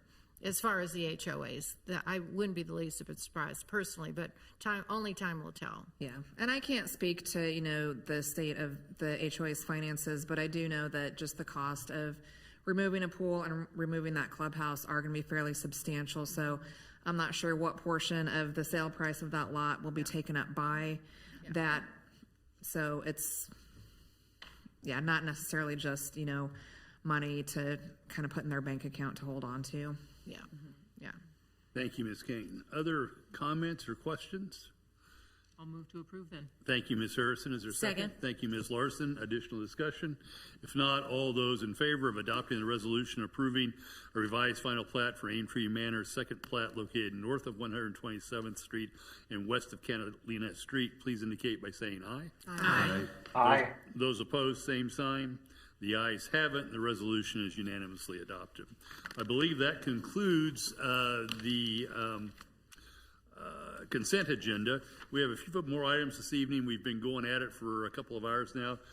What is the pleasure of the governing body? Would you like a few minutes of a break? Or do you want to power on through? Power through. Power on through. That's I seem to believe there is a consensus there. There's a break vote right next to that power through, but whatever. Thank you, Dr. Castor. Sorry about that, Ms. Larson. He sits next to you. You can throw the elbow. With respect to my report this evening, just a few items. On February 5th, I unexpectedly returned back to the city earlier than I had anticipated, but one of the silver lines of that is I had the opportunity to host the Leadership Leawood Group at City Hall. As always, our city staff did an outstanding job of introducing the role of our city government to the everyday life of our city and its residents. Beth Rittenstein did a great job of organizing the event, and each of our directors had a hand in showcasing the city, including the ever-popular budget scenario presented by Jana Raper. So thank you all for showing the city so well, and also for educating these young professionals who are participating in Leadership Leawood. On Wednesday, February the 11th, I was able to host the mayors of Johnson County, of the Johnson County municipalities, along with the chairman of the county commission and the mayor of the Wyandotte County Unified Government at Vista 154. It was the first time that many of them had traveled that far south and that far east in Johnson County, and I received numerous comments about that, but particularly the newly installed mayor of the Unified Government appreciated the opportunity to see our beautiful golf course there out the windows at Vista 154. Stephen Powell, Stacy Stromberg, Chris Claxton, and Amy Adent did a great job of organizing the event. The program was an update by Pam Kramer, the CEO of KC26 Organizing Committee, who updated the mayors on the activities of KC26 to activate the municipalities and get our visitors to our municipalities during the World Cup out to the suburbs. Their heart is in the right place. They're doing things. It remains to be seen at how successful that's going to be. But again, the idea of 650,000 visitors coming into downtown Kansas City, Missouri, they need a place to go play, as Ms. Kane was so fond of reminding us. And it was interesting. They said, Pam said that the diplomatic mission from Argentina had visited the city just last week and one of the first things on their list was to understand what opportunities their citizens would have to have fun and have a party, as they put it, in the Kansas City metro area, while a mere 65,000 of them would be able to go watch Argentina play in June. The rest, which they told us there would be many, need to have something to do, and we assured Pam that we'll have plenty for them to do. On February 12th, I had the pleasure of assisting with the ribbon cutting for Story Boutique, who has moved from one side of Ranch Mart to another. It was my first experience with Story Boutique, and it's really a phenomenal and unique business model by which the resale of high-end, unused, and gently used items helps to finance the activities of Kansas City Hospice. And I would encourage any of our residents, any of our governing body members to head over to the south side. I kind of jumped the city line just a little bit, but hopefully Mayor Skoog will not be offended. And see, it really has all the trappings of a high-end, particularly women's, but it's both men's and women's clothing and other kinds of things in their store. Really phenomenal, and I think it's a wonderful way to finance the very important work of Kansas City Hospice. I also joined the Leawood Rotary Club meeting on Thursday, where Councilwoman Lisa Harrison, dressed in all her glory in a deflated soccer ball, and Stephen Pell gave a very entertaining presentation on the progress of the Leawood World Cup. committee and our plans to celebrate Leewood, the nation's sesquicentennial, and the World Cup this summer. I continue to be awed by the energy and effort that the World Cup Committee and the World Cup Executive Committee in particular are putting into this event. Based on what I've heard from other municipalities and the organizing committee, we are in a great place in terms of preparation for the event. Thanks in particular to the Executive Committee, including Council Members Kane and Harrison, together with Assistant City Administrator Stephen Powell and Chamber CEO Stephanie Meyer in leading this amazing effort. Last, on Friday, we had the first meeting of the year for the Leewood EDC. I joined City Administrator Diane Stoddard, Planning Director Julie Hurley, Council Members Matt Pepis and Julie Kane for the Leewood EDC meeting, which featured Johnson County Community College President Tony, I think, Mixa, my typing is terrible. Dr. Mixa gave a great presentation on the ways that the JCC is working to serve the residents of Johnson County, including Leewood. And he had some great statistics, which of course I didn't take down, about just what kind of impact JCC is having on Leewood in particular. So that concludes my report. Are there council members who have reports that they wish to be heard on? Ms. Kane. Last week, I had the pleasure of going to the arts meeting on Monday and Parks and Rec on Thursday. So Rachel Rubin will be joining me on the Arts Council. We will miss you. And Greg Pepis, sorry. Knew I was going to do that. Matt Pepis is joining me on Parks and Rec, so welcome. But at Arts, they're super excited about the wayfinding that measures they're going to initiate for World Cups. So that's a smart, wonderful, hardworking group. And then in Parks and Rec on Thursday, thank you, Matt, for joining us. There's a new format with that committee, and I had several people from that committee who've been on it for a long time complimenting the new format. So kudos to Chris Claxton and her team and the new format for Parks and Rec that has been initiated a little while ago, but it just keeps getting better and better. Thank you. That's all I had, Mayor. Thank you, Ms. Kane. Other reports from members of the governing body? If not, Ms. Stoddard, do you wish to be heard? I have no report this evening. Thank you, Mayor. Thank you, Ms. Stoddard. We come now to item 12 on the agenda, which is entitled Committee Recommendations.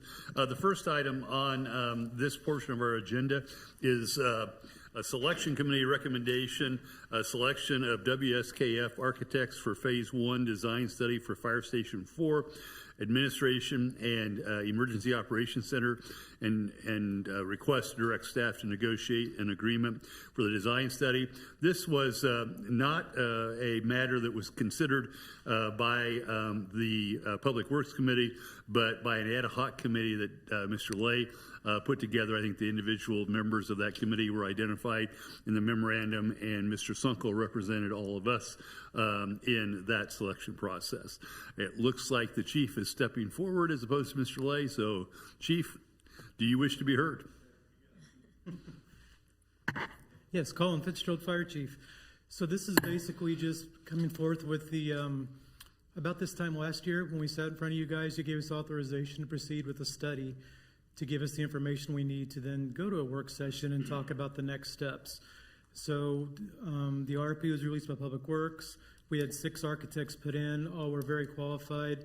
The committee you see listed in your paperwork reviewed them, interviewed the top 3, and chose WSKF based on their expertise, some really good local recommendations, and the fact that they were actually the cheapest as far as their bid.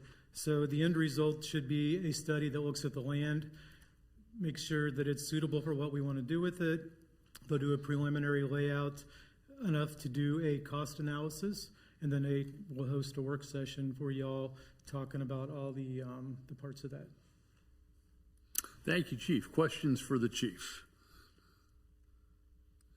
I guess the only question I would have is just, Chief, I want to reiterate again, I think you may have just said it, but I think it's important to note that this does not indicate a decision by the governing body to move forward on Fire Station 4. This is designed to provide us with good information that will inform that decision when the time comes. Exactly. This is to give us the information as far as like what it will cost and that it would fit and the land would work, so that we're actually talking about it from a position of knowledge. Great, thank you, Chief. And yes, Dr. Castor. And will this consultant, will they provide like several options, or are they just going to be presenting here's one option that they recommend, or do you have any thoughts on that? Options for like different designs? Yeah, or just we'll have a big station here and a small station here, or we'll have one station here and one station here, or is this just? So part of the process that they've outlined is they actually will meet with members of the department, I believe even members of the governing body, if so, to help in kind of the overall design and footprint of the building. And they also, when they come to the work session, will be discussing the pros and cons of the different delivery methods. So there will be some options presented. And I know they're also supposed to look at the alternate land site if that becomes necessary as well. But that was kind of a secondary concern. So, All right, thank you. Thank you, Chief. Other questions, Ms. Harrison? Piggybacking off of Dr. Castor's, I've been doing some research and reading about these things called substations, which are basically, for those that didn't Google this, little fire stations where not as many engines or trucks or pieces of equipment, apparatus, I think you call them, would be stored, maybe smaller vehicles, smaller number of staff, because it's because the city has 3 other fully functioning firehouses in the city.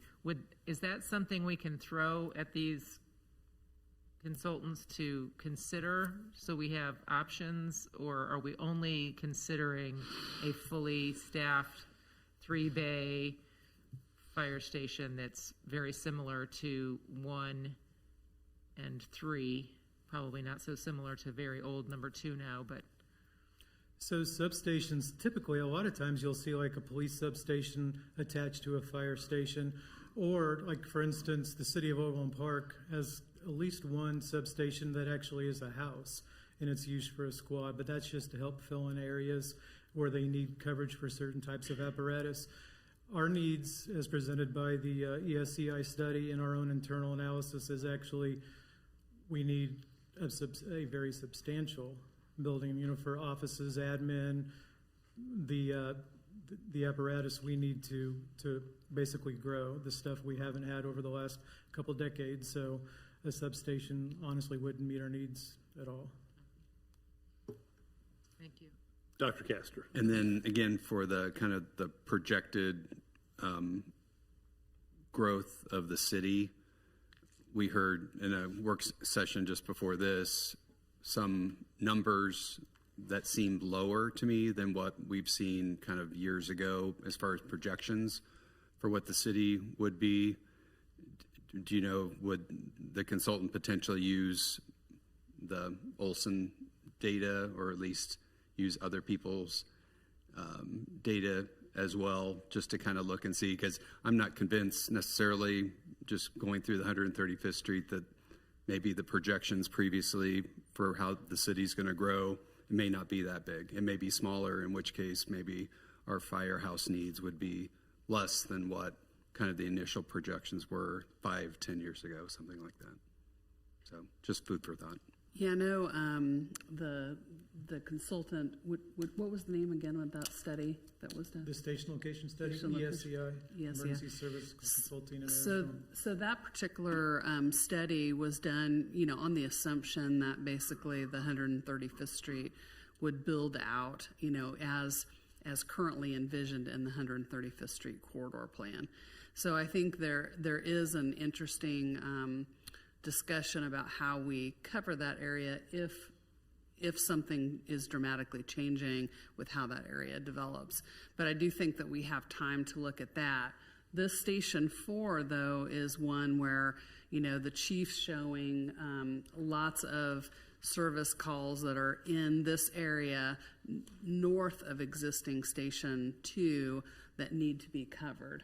And we are lacking coverage, and yet it's one of the largest geographic areas that are requiring service calls. So I think the 135th Street was more related to an additional potential station, down in the south, but I think we have some time to evaluate that a little further. That's exactly right. So the station for the proposed is actually fulfilling a need we have now. So if you'll recall from the ESCI study, and we can, cover this again like in a work session, because we actually have their GIS data and stuff on address points and time responses. We're in the busiest part of the city, which is also the furthest from any fire station. So if you remember from the annual report where he showed the 1 square mile grids, like this grid we're in now was a majority of the calls over any other grid, and it's the furthest. So this fills a need we have now. The future moving Station 2, that fills several needs, because originally when I first came here, there was talk of 5 stations. But the study came in and actually said that if we close the aging Station 2, which needs to be rebuilt anyway, moved it a little further south, we could make do with 4, and that should cover the city for basically ever, because then the travel times are covered, and then it's just all about resources. And like as Diane said, in our mind, the Station 2 rebuild's probably more like a 10-year project or something, that's further down the road behind other needs like Station 4 and the admin and even some training needs. All right, thank you. Thank you, Dr. Castor. Other discussion? If not, is there a motion to accept the selection committee recommendation of WSKF Architects for this phase 1 design study for fire station number 4 So and moved. administration and EOC? Sorry. So moved. Thank you, Ms. Rubin. Second. Thank you, Ms. Larson. Any other discussion? If not, all those in favor of adopting the selection committee recommendation of selecting WSKF Architects, please indicate by saying aye. Aye. Those opposed, same sign. The ayes have it, and the recommendation is unanimously adopted. Second item we have is an item from the February 4, 2026 Public Works Committee meeting. It's a request that we approve the Public Works Committee's recommendation to install a traffic signal at Pawnee Brookwood Elementary West entrance instead of a high-intensity activity crosswalk signal. You may recall that in just a few minutes ago, we approved the funding for that. This, I think, is actually the recommendation substantively to install the traffic signal at that location. Mr. Lay, Ms. Kane, who wishes to be heard here? Mr. Lay. Okay, start this up.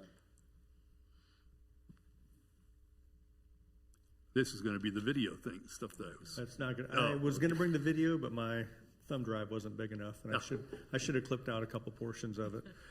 So back in December, you all approved the reconfiguration of the lanes on 103rd Street, but the one item that was still out there was this pedestrian signal versus a traffic signal at Pawnee.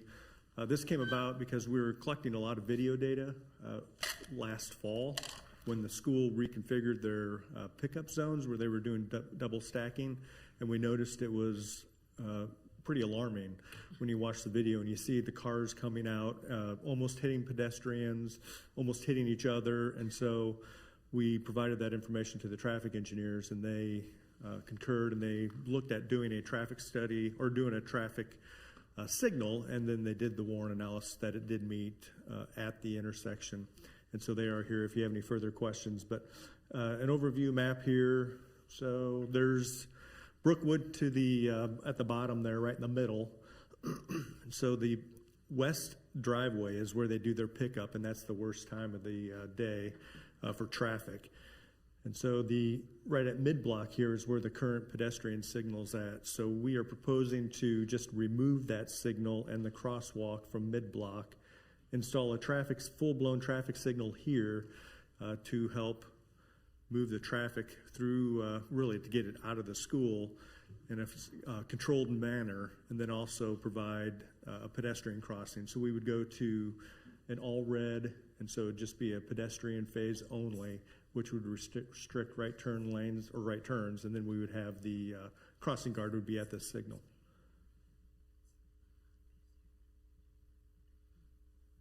And so we do have this kind of drawing that just kind of shows schematic. This is just Public Works doing it. So once the engineers dig into it, it'll look a little different. But right now we are proposing to have a crosswalk on the north side, the south side, and on the east side of this entrance.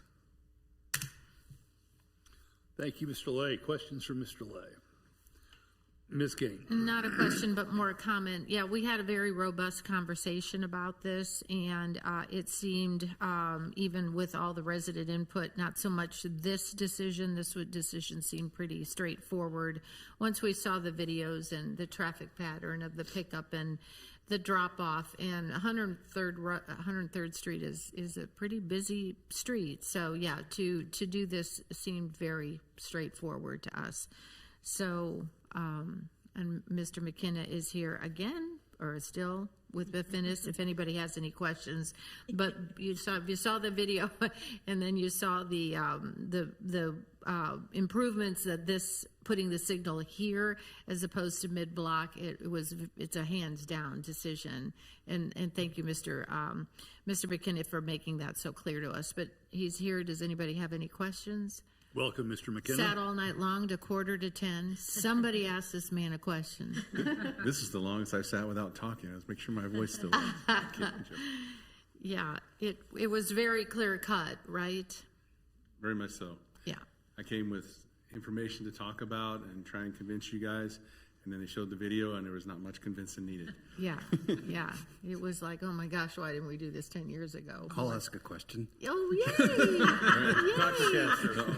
So, and maybe I'm misunderstanding this drawing, but the sidewalk or the crosswalk on the left of this image looks like it doesn't go all the way across the street, but the other ones do. Am I just not seeing that correctly? I would call this a sketch.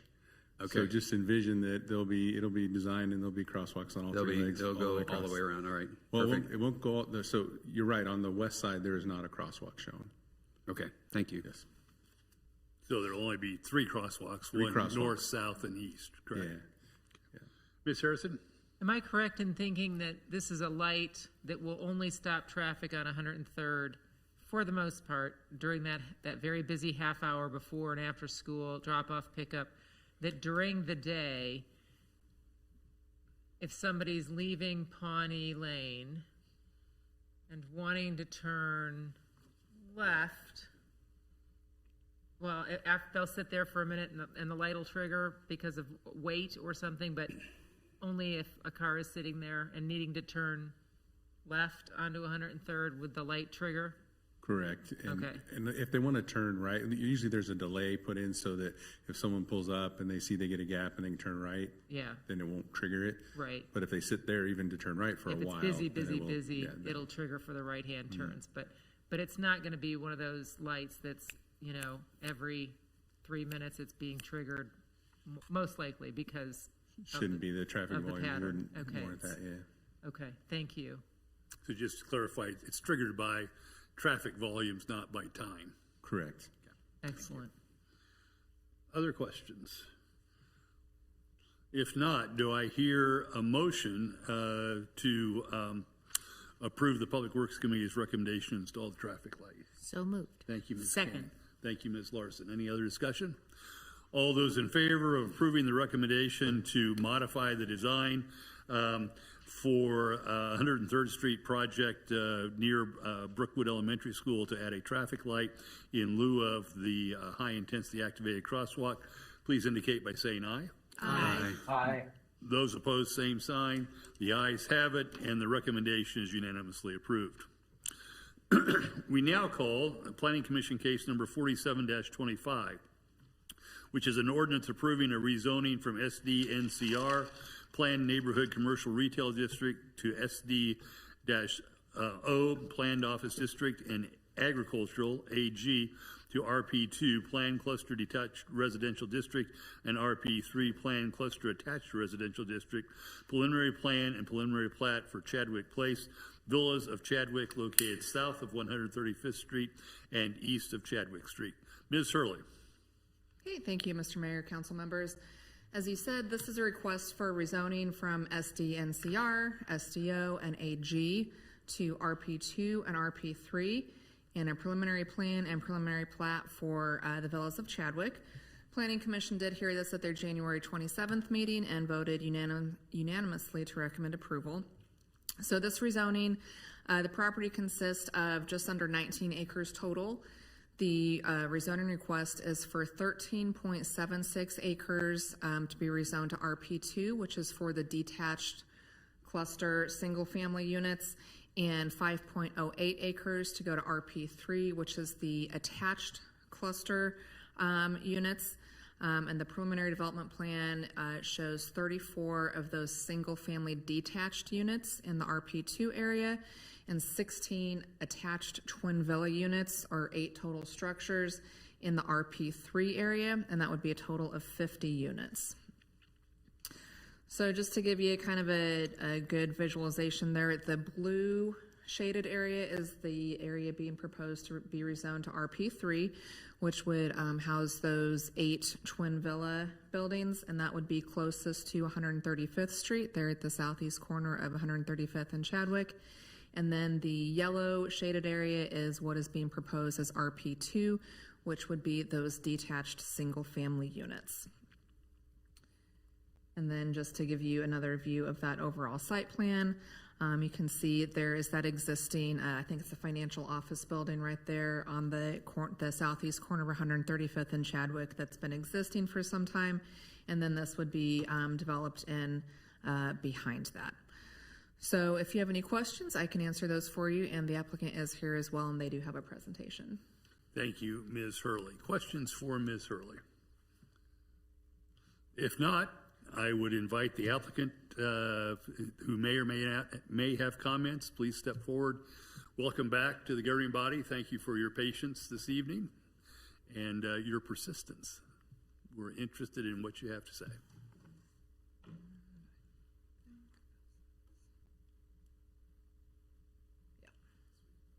There you go.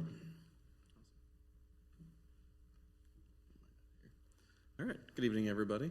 Patrick Reuter with Clover Architects, address 8813 Penrose Lane, Suite 400, Lenexa, Kansas, 66219. Here on behalf of Oda Development, first of all, thank staff for all their help throughout this project.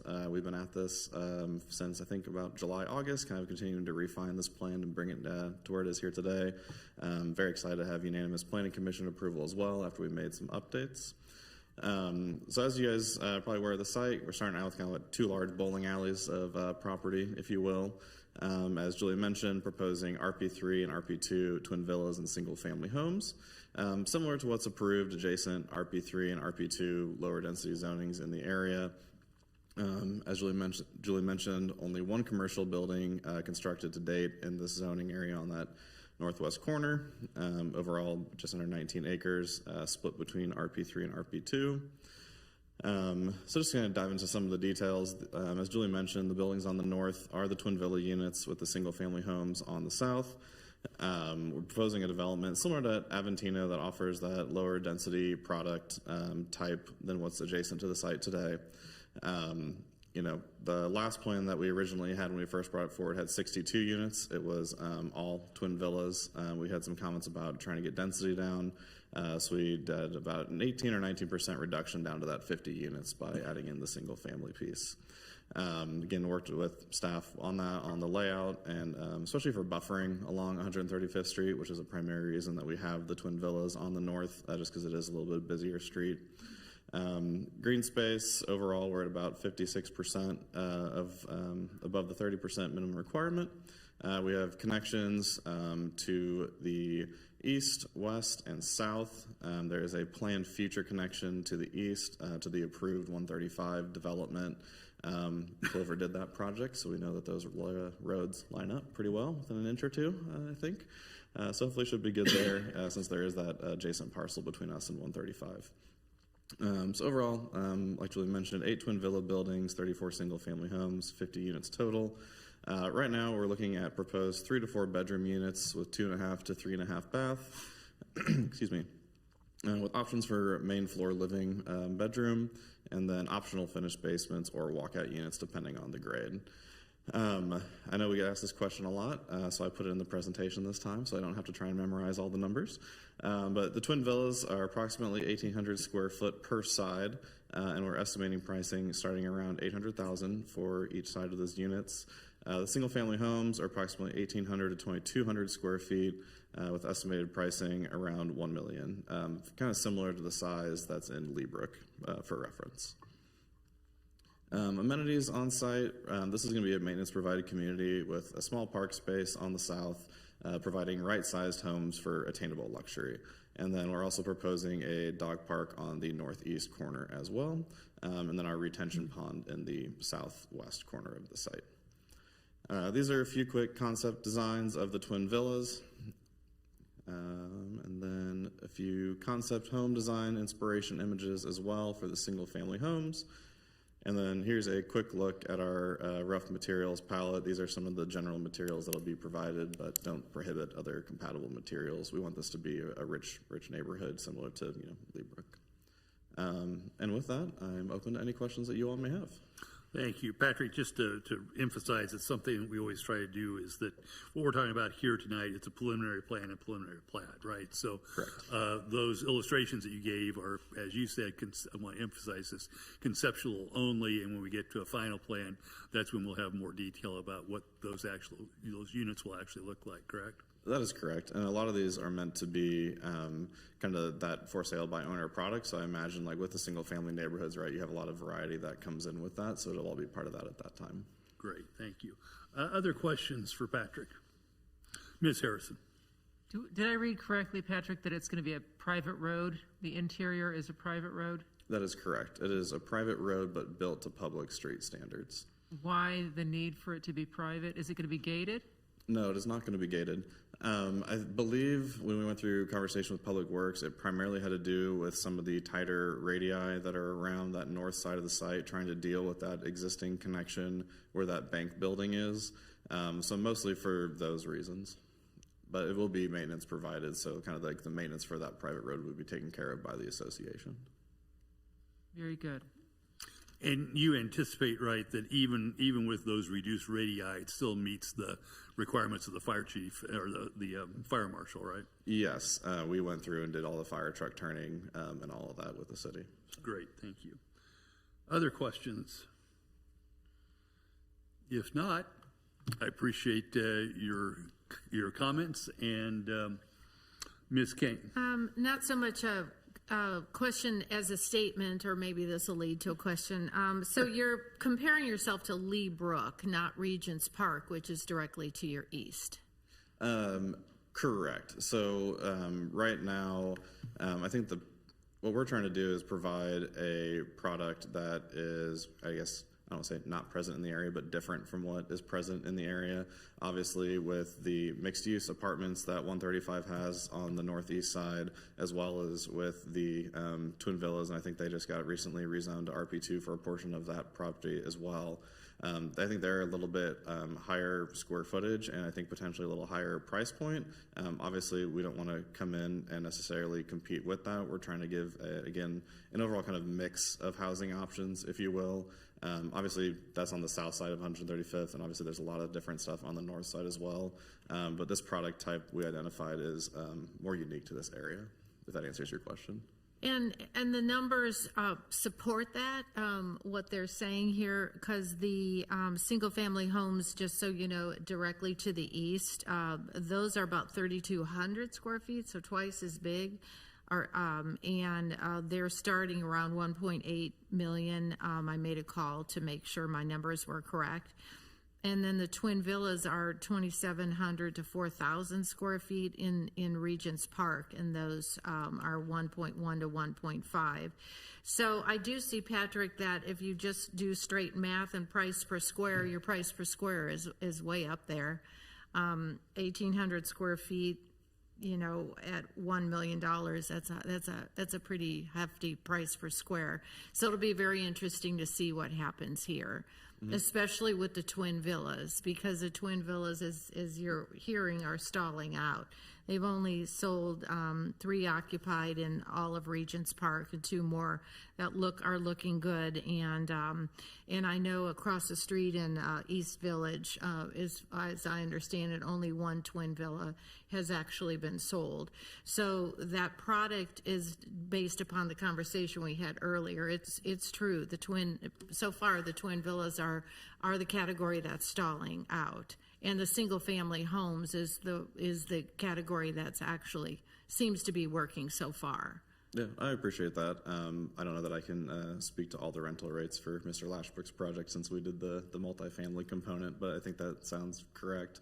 And that's why we're trying to, our goal is obviously to hit these lower price points to make it that more like attainable luxury that you would have and expect for Leawood as well. And those are not rental rates. Regents Park is all ownership. So that brings up the point too. Is this ownership or is this rental? The intent is to be for ownership.